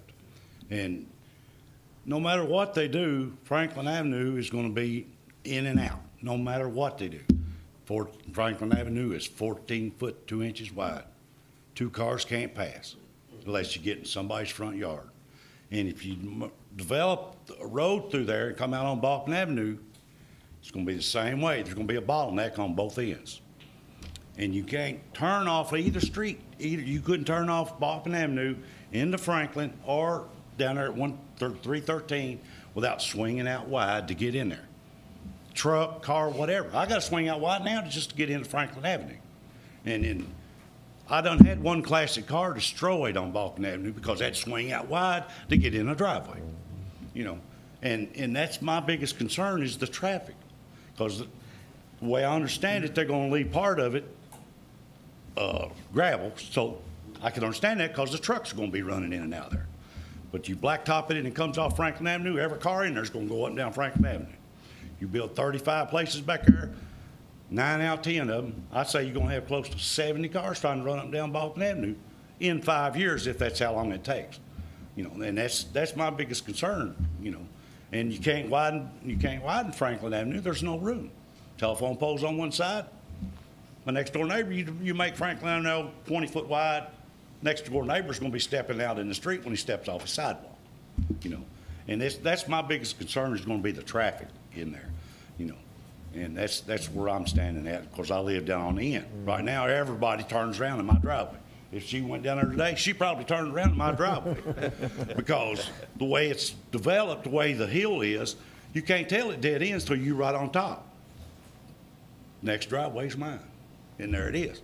I got a big chug-o in it now, right on the end, because that's where everybody turns around at. You know, that's my biggest concern is what's going on. But when it comes to condos, I thought a condo was like an apartment building. You bought, maybe you wanted to live up high, you bought a second floor apartment building. That's a condo. I didn't know condo was a house, 1,000 square foot house with a driveway and a garage.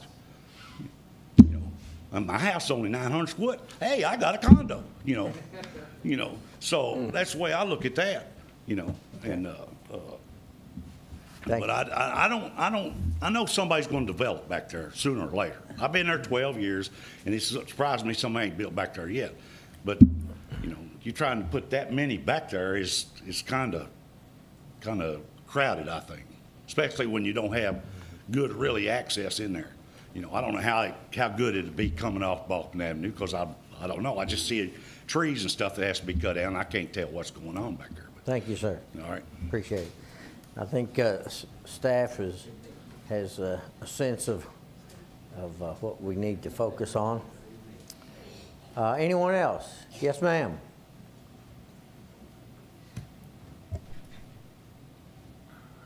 I know y'all know who I am. My name is Bethel Wade. I have been approached by several people wanting to know where the sign went for Lionel Harris. So I told them I would come ask. I'm not angry today, unless you make me that way. But I was told to ask what happened to the sign. Shall I be allowed to answer? Dwayne Campbell, who's in charge of facilities for the county, was contacted by the state and asked to take them down. There's an issue about having Frank and Larnell on the same sign. So Dwayne and I are going to approach the city pretty soon about trying to put them someplace on state roads inside the city.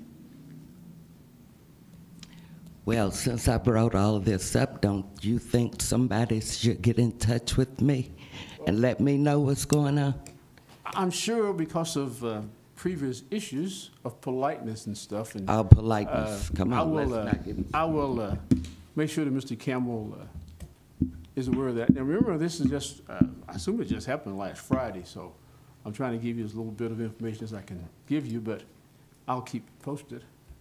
Okay, so how are you gonna approach it? We're not gonna do without. I'm sorry, I didn't understand that question. Something has to be put up for Lionel Harris. And if I have to bring all the names and the people that are on my petition to this courtroom, then I will. Well, I'm going to answer this last question, then I'm going to move on. I instructed you last time to take your petition and the information to fiscal court. Fiscal court contains what goes and what's posted on. I think it has state something to do roads. with you and your attitude. Well, it may have, but Have you talked to my sister lately? No, ma'am. No. Well, they want to talk to you. Well, it's 859-236. They know what your number is. They're at your house all the time, aren't they? All right. Okay. Well, again, I'm. But this has nothing to do with you personally. It should be with everybody, not just you. Now, how you going to take that up? This was presented here to everybody, not just you. And you wasn't the man that was told to get on it. That man is now gone.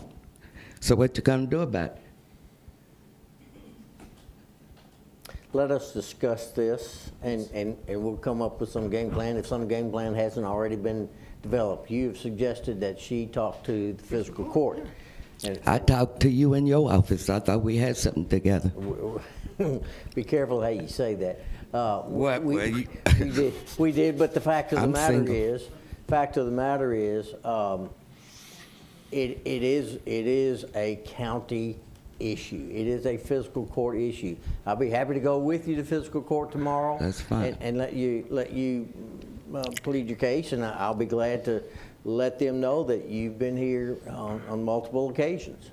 You have a member right behind you of the fiscal court, and I would encourage you tonight to prep him, and perhaps he can give you some assistance tomorrow.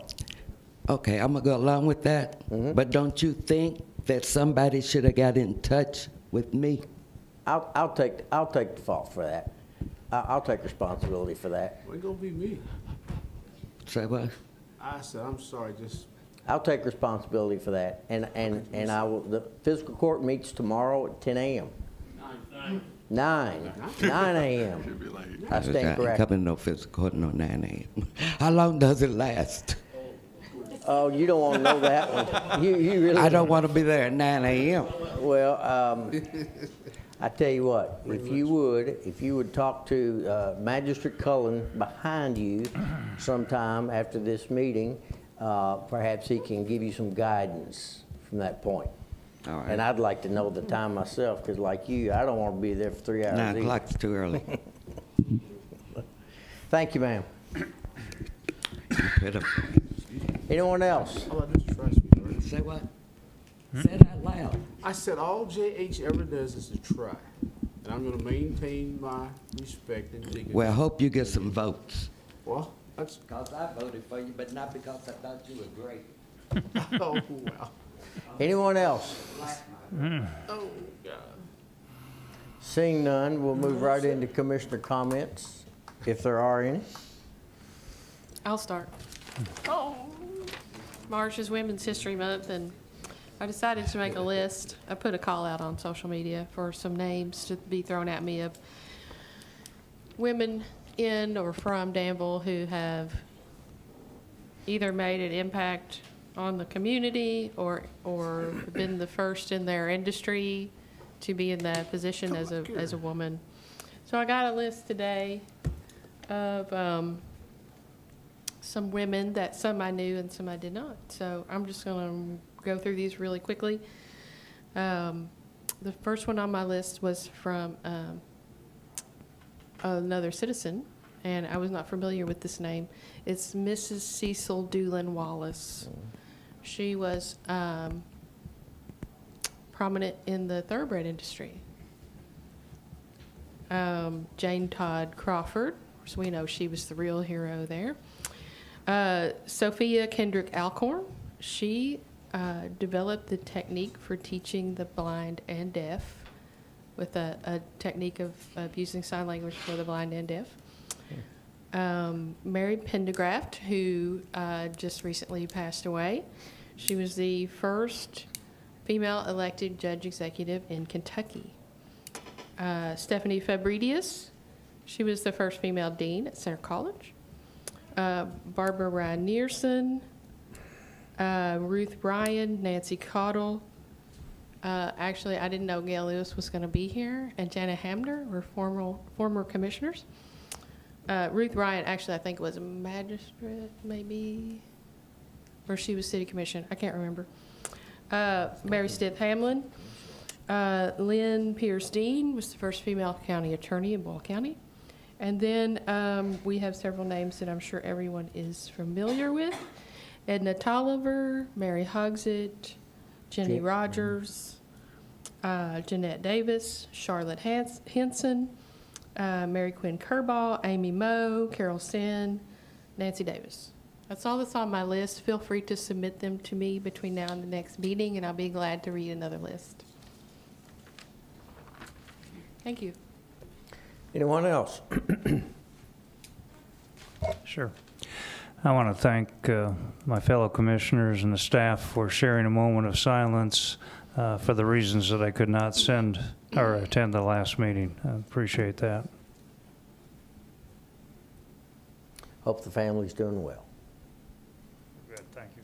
I want to say congratulations to the Danville Boyd County African American Historical Society and the Danville Boyd County Library and Citizens Concerned for Human Relations for their African American movie series, film series that was held each of the 4 Thursdays in the month of February. And thanks to all those who attended and enjoyed the movies and the discussion and the popcorn and the free Kool-Aid. So we're going to attempt to do something like that at least once a month. So hope we can keep it going. Anyone else? Item 10 is payment of the bills. Chair will entertain a motion for the payment of the bills as presented. I will move for approval of the bill list in the amount of $808,876.71. We have a motion. Is there a second? Commissioner Cottle, thank you.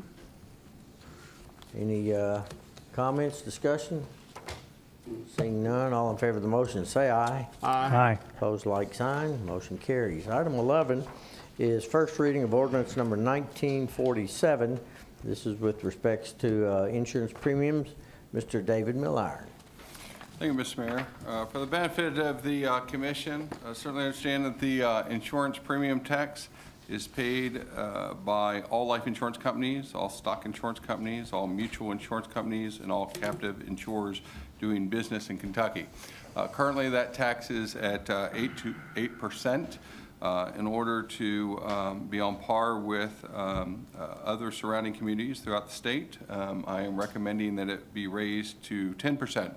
But understand that the purpose of that raise is to address a very significant shortfall on pay parity with our police, our fire, our 911 communications, and the rest of the staff. These public safety folks are putting their lives on the line every day, and certainly I would hope that the commission would recognize that and agrees that they need to be paid a fair salary. But the only way to do that, given the fact that the Kentucky retirement system is forcing us to pay 12% into that benefit every year, and that's going to continue until we top out. But yet revenue only comes in on an increment of about 2% a year. So there's not much wherewithal to find out that money. The HANA resource group that I mentioned that the HR manager, Randy Boyd, and myself will be meeting with later this week, in their initial compensation classification study reflected that the city needs $586,270 in order to get those public safety salaries where they need.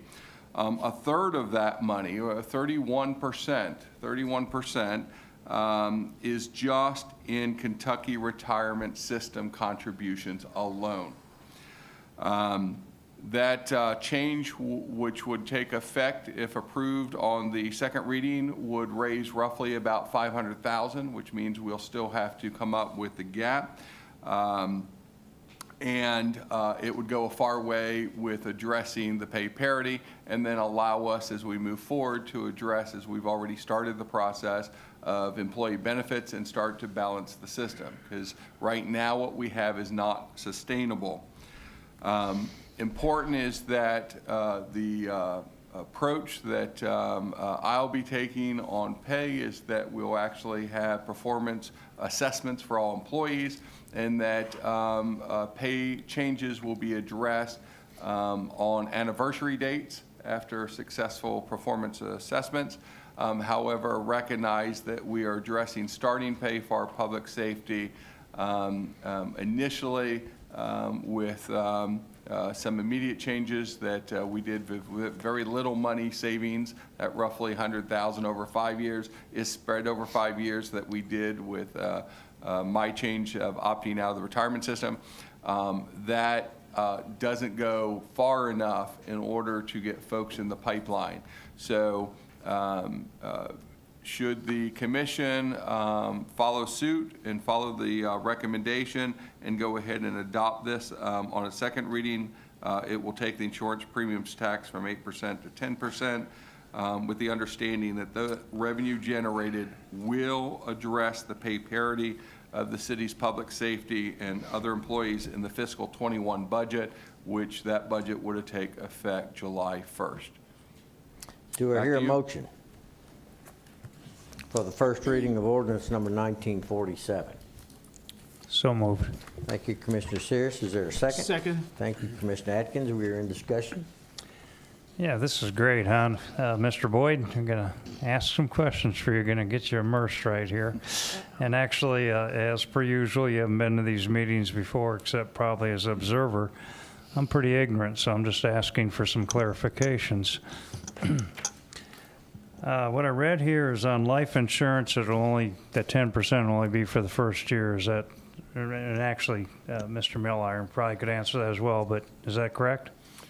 If you move from 8% to 10%, you can't change inter-year, so only this governing body can change that amount. So it would be 10% until this governing body changes it otherwise.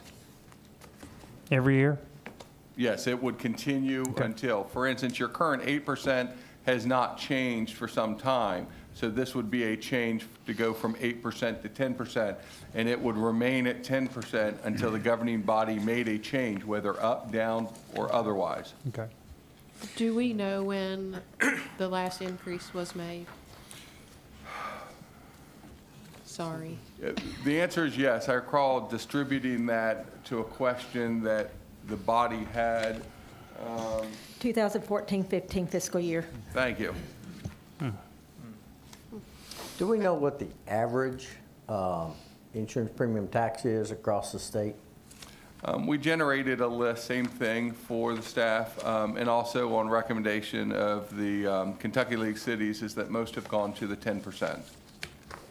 Not all, some are less, some are more. But for where we are, your other option, it's a consumption tax. It's the fairest tax across the board, if you will, with regards to insurance premiums. So it's the most simplest way to level the playing field, if you will, to generate that revenue necessary to address those salaries. And those salaries are important to us.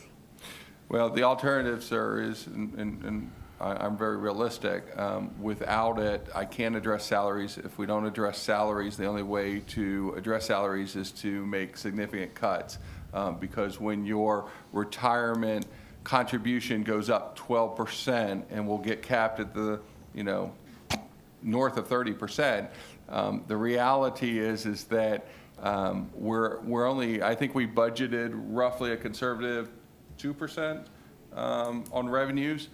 You won't be able to make up the gap. So we recognize that if you address the salaries, you stop the bleeding of losing folks to others. Certainly officers, I applaud officers who have been here 5 years. I'd like all officers to be here 10, 20, 30. The fire department is critical. We are operating right now on 7 individuals per shift. If we have one person out, we have to consolidate that manpower at one station. So you actually basically are shutting down your one station. We have to address this. So I implore the commission to understand that this is significant, but this is, in my opinion, a painless way to do it. You're not raising any property taxes or ad valorem taxes. It's a consumption tax, and as I made clear, the groups that are paying that tax are. So maybe for the general public, a little bit of an explanation of this is one of the pools that we can pull revenue from, and the other ones are? You can pull from your property tax. You can increase all over fees. You can significantly cut your budget. You can go to all of our outside agencies and start to cut there, for instance, and take care of home first. You have user fees, you have taxes. The utilities are already operating. Your water is already operating at a loss. So, you know, and you can't make money on, you know, solid, on sewer. Sewer can't make money, can't lose money. And so when you recognize where you come up with the cost to maintain your operational staff, you have little options in the general fund. Certainly you could raise property taxes, and for some reason, as soon as I said property taxes, the mic went off. Imagine that. Someone was like, don't say that bad word. You know, your occupational tax is already non-competitive, if you will. You can't go any higher on that. So it's why we are looking at all of the efficiencies in how this government's operating, and looking at ways to, in fact, one of the initiatives is later, we're looking to pick up pennies anywhere we can. And so and I'm just for clarity's sake, so when you say it's a consumer tax. Consumption. Or consumption tax. Yes. The companies who are selling the insurance policies are being taxed on the amount, essentially, that they sell? Correct, yes. Yeah. So the companies are paying this The tax. companies are paying, yes. And it's no different than, say, your franchise taxes that they pass on ultimately to the consumer. Yes, it is built in into those insurance policies that we all pay. But we all pay that. It's not just targeting those that, say, own property. That's why they like to say it's the fairest of your consumption taxes. Nobody likes taxes. Nobody, you know, I don't get great pride of here asking you all to raise. We have a budget that we have to balance, and we have a short fuse to get that done and presented to you, and I only have so many options. And I have until March 23rd, March 23rd, to either get clarification or direction from this commission, or inevitably I have to start trimming. And that's my job, and trim I will. Number two in my education, is this workers' comp, is it out? Doesn't apply to this? To my knowledge, workman's comp does not have the same tax on it. It does not. No, it does not. And we are currently, as Mr. Milliron mentioned, we are looking aggressively. Right now, it's one of my big initiatives is looking at the healthcare plans to be able to, one, keep the same benefit levels that we have, but also be creative in cost containment. There's some things we're working aggressively with. Now, with that said, there's some initial things that we think we may be able to do, initial savings in year one, but this is probably, and again, we hope to free up some funds to be able to put towards compensation. Holistically, though, we're looking at a two to 3 year plan to be able to get the healthcare costs back to where it needs to be. Again, we're going to meet with the Hannah Group this week. We're going to dissect the whole compensation study. I've already looked at it holistically. But there are challenges there because the labor market, not just the private but the public sector, and I know it's cyclical. Whenever we go into recession, you know, wages plateau, but right now wages have been pacing at a 3% increase the last 3 years, and so that's where some of our challenges are, is to to be able to recruit and retain the best talent and essentially become the employer of choice, the city of choice. And that's so there's things that we're working on there, not only with the healthcare. I'm actually looking at our workers' comp plan. Met with Kentucky League of Cities last week. I think we found some areas where we can reduce our costs there to free up funds as well. So it's, but again, it's probably a 1 to 2 year project to really see these strong benefits. And not to, put this fully on the shoulders of the Kentucky retirement system, which the state has said is greatly underfunded. But in all of these healthcare discussions, it's going to take us a while to right the ship. And so we are currently staring at roughly an estimated double-digit increase. They have given us some guidance that it could be as high as 22%. And so this is why it is our priority, and it's where we have been spending the inordinate amount of staff time trying to right the ship. But it cannot be done, unfortunately, overnight. No one has a magic wand. It will take us time to audit all of the records, renegotiate a lot of the policies, do a census of all of our employees and their dependents, and all of that takes time. The 22% increase is the retirement? The 22% is worst-case scenario at this point on health care. Health care. Just health care. The 12% is our next iteration of our retirement contribution that we are required now by law to make. And that's going to increase and cap out depending on whether or not you are a hazard or non-hazard employee. And that's north of 30%. It's in the area of 33 to 36% out of recollection. Of the salaries? Yes. Yes. So by the time we're Some capping out, this is where we're talking about for every dollar in salary, we're looking at $1.10 to $1.13 in benefit. We have to fix it. We will fix it together. Right now, we pay 39.58% in hazardous for hazardous duty, and that will go up 12% next year, and slated for the next 3 years to go up 12% each year. And for non-hazardous, we pay 24.06%, again slated to go up 12% each year for the next several years. Yes, and that 12% is compounding. Yes, it it's compounds a compounding every year. 12%. It compounds every year. Yeah. Your revenues aren't growing that greatly. I know I'm probably putting someone on the spot here. Can you give me dollar amounts to those percentages, the 22% and the 12%, roughly? We know that our current healthcare spend is about $2.2 million, so 22% of that. And then we know on the retirement, well, I know what the 586 is on the pay parity study, but our CFO, who's a wizard at numbers, will have that as quick as I wave my pen. I didn't say how long I was going to wave that pen. Well, while she's doing that, that's almost $500,000.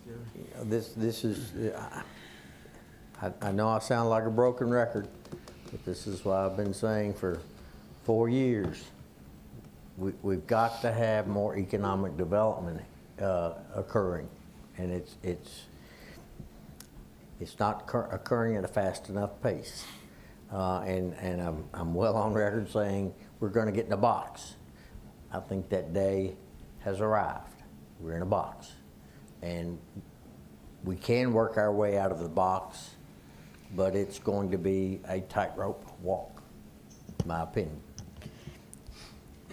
And it won't happen overnight, as city manager said.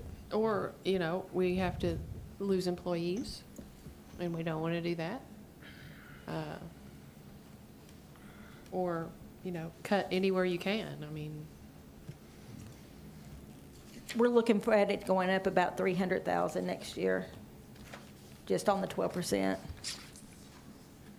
plus the 22%, which was almost 500,000. So that's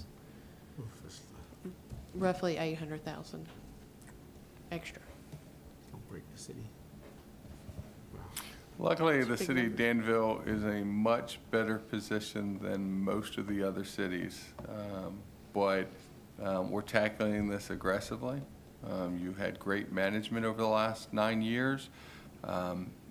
But this issue didn't creep up overnight. Sure. You know, as I've said to a lot of the commissioners, individually or wholly, city management's like, you know, poker game. This is the hand of cards I was dealt. You know, my charge with the staff is to come up with a plan to put forth, and so I'm casting a very wide net to address the issues so that we can stop the hemorrhaging. And then, as you've heard from our HR manager, and certainly you would hear from any of the staff members, we're looking at efficiencies at all levels of the city. We're looking at ways to grow the city. We're looking at ways to diversify our income base, but that's going to take time. It would be catastrophic to try to fix all of this in a very short order, and it would cause great disruption.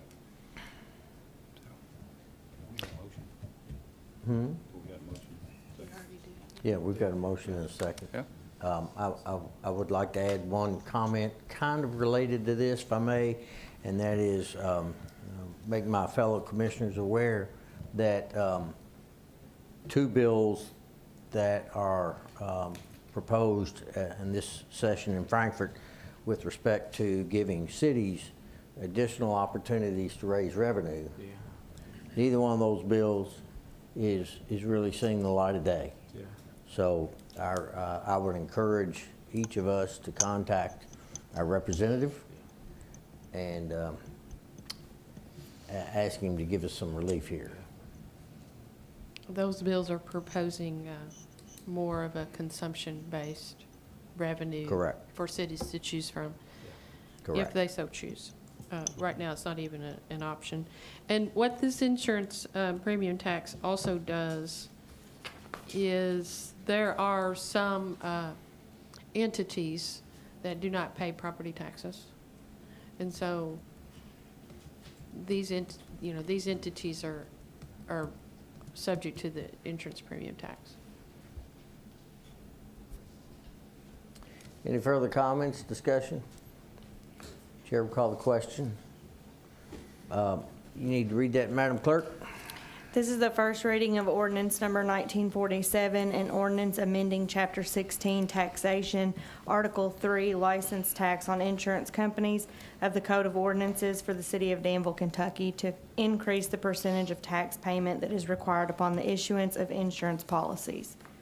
Mayor Paris. Yes, ma'am. Commissioner Cottle. Again, because it's the first reading, yes, ma'am. Commissioner Saris. Yes. Commissioner Atkins. Yes, ma'am. Commissioner Terry. Yes. Item 12 is the first reading of ordinance number 1948. This is the occupational license fees and net profits tax. Continue on, Mr. Milliron. Thank you, Mr. Mayor. For the benefit of the commission, a little bit of background. So this is the collection of occupational license fees and net profits. This city has had an agreement with Boyle County that we have paid Boyle County since roughly about 2005 to collect our occupational license fees and net profits.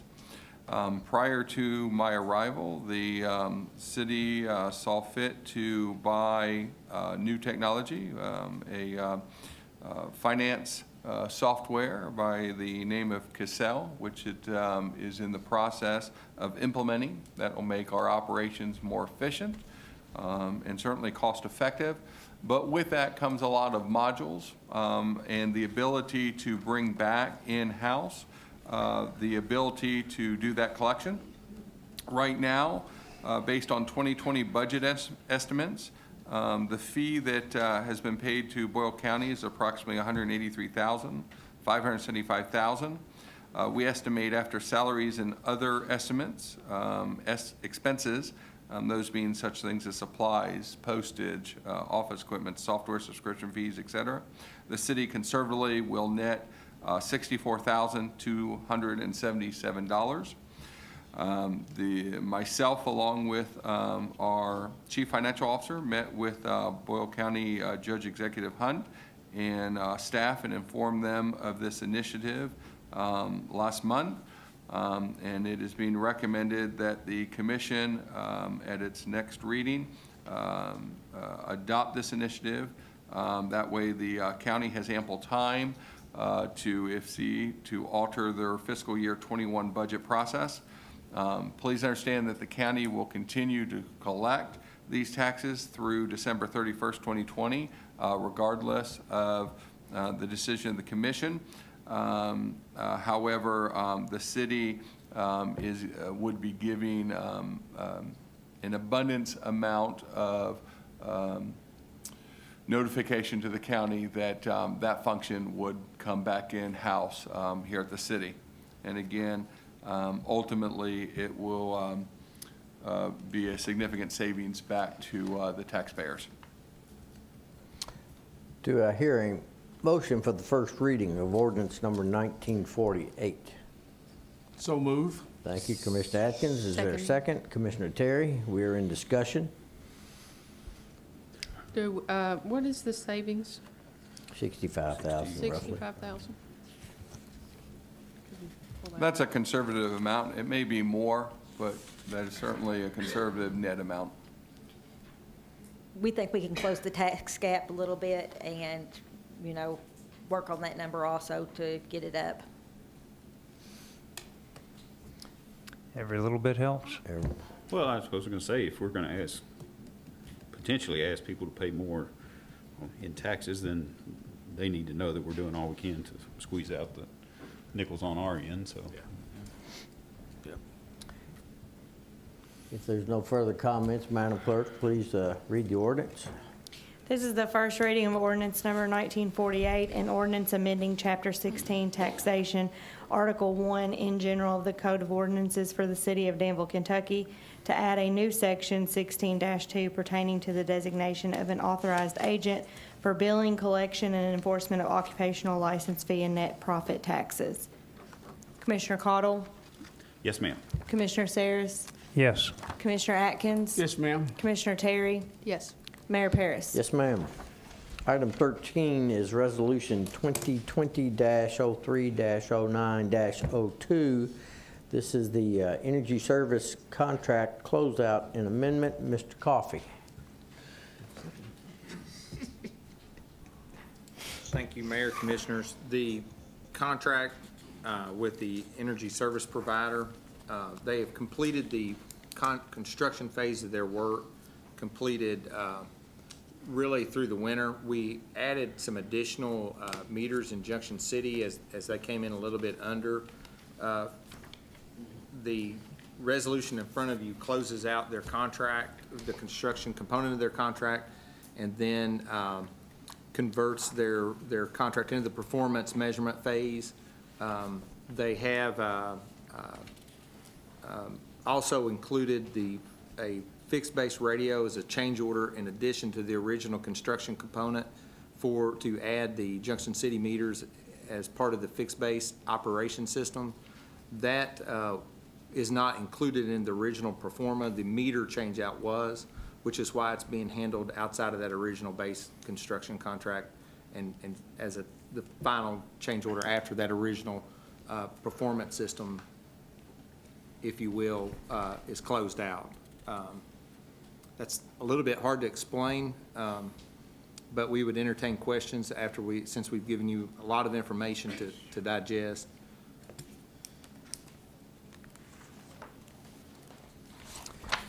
I'll make a motion that we approve Resolution 2020-030902. Thank you, Commissioner Cottle. Is there a second? Second. Thank you, Commissioner Sears. We are in discussion. So we're 100% radio read now? We are 100% radio read or drive-by. Drive-by is also radio read. Fixed base, we are fixed base, single point read inside the city limits of Danville. After we install the last radio, then the fixed base system in Junction City will also be capable of reading them from the computer. Now, you will always have some error where you won't get 100% every time, but you're catching vast majority of those meters. So that there's a person or persons who can be reassigned to other Yes, areas. we've already gone through the process of looking at our staff time, looking at the allocation of labor, what they're doing. We've added work that we weren't getting done before. For example, we bought the valve exercising machine last year. We're implementing that program. We're also moving into other things that are required of that staff, and we're auditing that now. And we'll meet with David through the budget process and then communicate how we see that playing out over time. Very good. Thank you. Is there a dollar cost you want to associate with this? The additional cost is for the radio system, which is let me get back to that exact sheet. It's the 51,000. 136.36. Yes, 136.36 is the only increase above the original construction contract of $8,032,000. So this is just a candid comment. It's hard to believe it's been 3 years, because when we implemented this, I really didn't even know what an energy audit really was. I just thought you're going to change some light bulbs or something. But well, they did that. They did do that. They did do that. But in order to show us and to educate us, the representatives from Herschel Train took us over to Fort Knox. And just to put this in some perspective, I don't know exactly what our numbers are for savings, but Fort Knox's electric bill alone was over $1 million a month. And they did an energy audit and reduced it down to, I think it was about 700,000 to half. So it was down to, half of the cost, $500,000. So that's pretty impressive. Mr. Wright, would you like to say anything? Yeah, I'd love for Anthony to get up. I was getting ready to suggest I hope we're not paying you by I hope we're not paying you by the hour. As a matter of record, the final, Anthony, I'll read this number for you before you get started, but the final pro forma that is completed after all the expenses and are included shows a savings in excess of expenses of $637,052. Go ahead. Okay. Over the course of. Thank you, members of the commission and city officials, friends, the community. I'm thankful to be here tonight at this point. I think that our two teams have worked very well together. I think that the value that we bring to the table in being an overall partner rather than just a vendor is demonstrated here. There's a long-term relationship, which now, once the construction phase is over, we now move into the performance monitoring, which you saw at Fort Knox.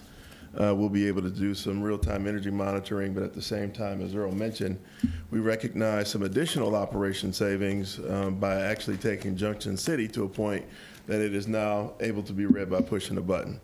So we're doing our part to try to make sure that we're bringing those costs down that you deal with from a day-to-day basis, and at the same time increase services to your citizens. We are excited about where we are at this point, and I think that understanding the way we work together, there were certain items that during the course of the construction phase we changed out, and I believe that it's also in your package. We actually ended up switching the scope items as a result of requests from staff to make the system even better. And I think overall, we're going to get a greater result long term. So I think it was a great partnership. We're going to continue to be here for a long period of time. You know, it's a 20-year term on that, so we'll be around for a while. And bringing checks back with you. Yeah, hopefully not. Hopefully getting the checks here. Thank you, sir. Any further questions, comments? Yeah, I'll make a comment. What you're doing is exactly what City Manager Milliron has said, is things don't happen overnight. Mm-hmm. We're on a slow-moving train, but that's a big savings. Yes. We're getting there. We are getting there. Thank you, sir. And thank you for your patience tonight. Sure. Absolutely. Safe travels. Thank you. Any further comments, questions? She told my brother safe travels, didn't she? Seeing none, Chair will call the question, and all in favor of the motion, say aye. Aye. Aye. Opposed, like sign. Motion carries. Item 14 is resolution number 2020-03-09-03. This is with respect to a letter of engagement with Linda Ain for development of right-of-ways. Thank you, Mayor. If you all remember that the city has engaged the services of Miss Ain, excuse me, in the past to negotiate or renegotiate our franchise agreements, and she excels in this area, and she's also general counsel for the KRCC, of which the city is a member. So we've worked with Miss Ain for quite some time on these types of issues, and she has recommended to us in the past, and this has been on the table, that the city develop a right-of-way agreement, or excuse me, ordinance that creates expectations and conditions for any company that works in the city's right-of-ways. We currently do not have that, which leaves us somewhat exposed in the event that any utility provider, Atmos, KU, AT&T, or whatever, there's not a list of written expectations and conditions on how they can perform or when they can do it and things of that nature. Ms. Ain has successfully worked with the city of Louisville and the city of Lexington and a host of others, currently I think Covington, and we need to be on her list to have those same types of agreements here, particularly with broadband development and things of that nature as we move forward with the next century of ideas of utilities. Thank you, Stephen. Do I hear a motion? I'll move for approval of, I think I'm on the right one. Yeah. Resolution number 2020-03-09-03. Correct. Is there a second? Second. Thank you, Commissioner Cardle and Commissioner Atkins. So currently there is no policy or procedure? Is it just on a courtesy basis? We don't have an ordinance that specifies precisely what vendors can and can't do in the city's right-of-ways outside of signage and things of that nature. I don't know, for instance, if they're doing work, if the city gets a courtesy call that they're going to be doing construction in certain places. I don't know. Perhaps that occurs for public works or utilities, but this would mandate it. Okay. And this sits outside of your scope of legal advice, or? I can do it, but it would be the time that it would take me to prepare what has already been done in other communities. The cost of that would exceed what Ms. Ain can perform the services for, because I don't have to get up to speed on this particular issue. And she was very instrumental in the Spectrum agreement several years ago. I don't know if you recall that or not. No, I remember that. I just thought it was a worthwhile question. Yeah, it is. Sure. There are certain things we find desirable to have outside counsel on, just for the sheer fact of expediency and also cost, frankly. Any further questions or comments? Seeing none, Chair will call the question. All in favor of the motion, say aye. Aye. Opposed, like sign. Motion carries. I believe we have need for an executive session for litigation purposes. Both litigation and personnel. Thank you, sir. Do I hear a motion? Getting ready to. I move that we go into executive session to discuss a personnel matter pursuant to KRS 61.810(1)(f), and is this pending litigation? Correct. Yes, it is. Okay. And a motion to go into executive session to discuss pending litigation for which disclosure of details might compromise litigation posture pursuant to KRS 61-810-1C. We have a motion by Commissioner Cottle. Is there a second? Second. Thank you, Commissioner Sears. Discussion. All in favor of the motion, say aye. Aye. Opposed, like sign. We are in executive session.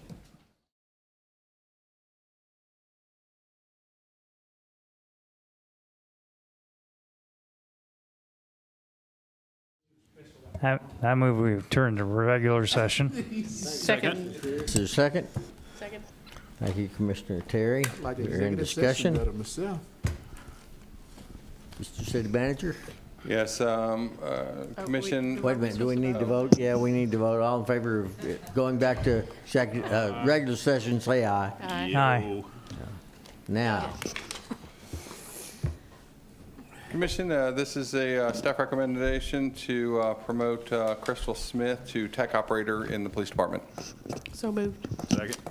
motion made and seconded. Discussion. Seeing none, all in favor of the motion, say aye. Aye. Opposed, like sign. Motion carried. Any further business to come before this commission? So make a motion, we go into executive session again.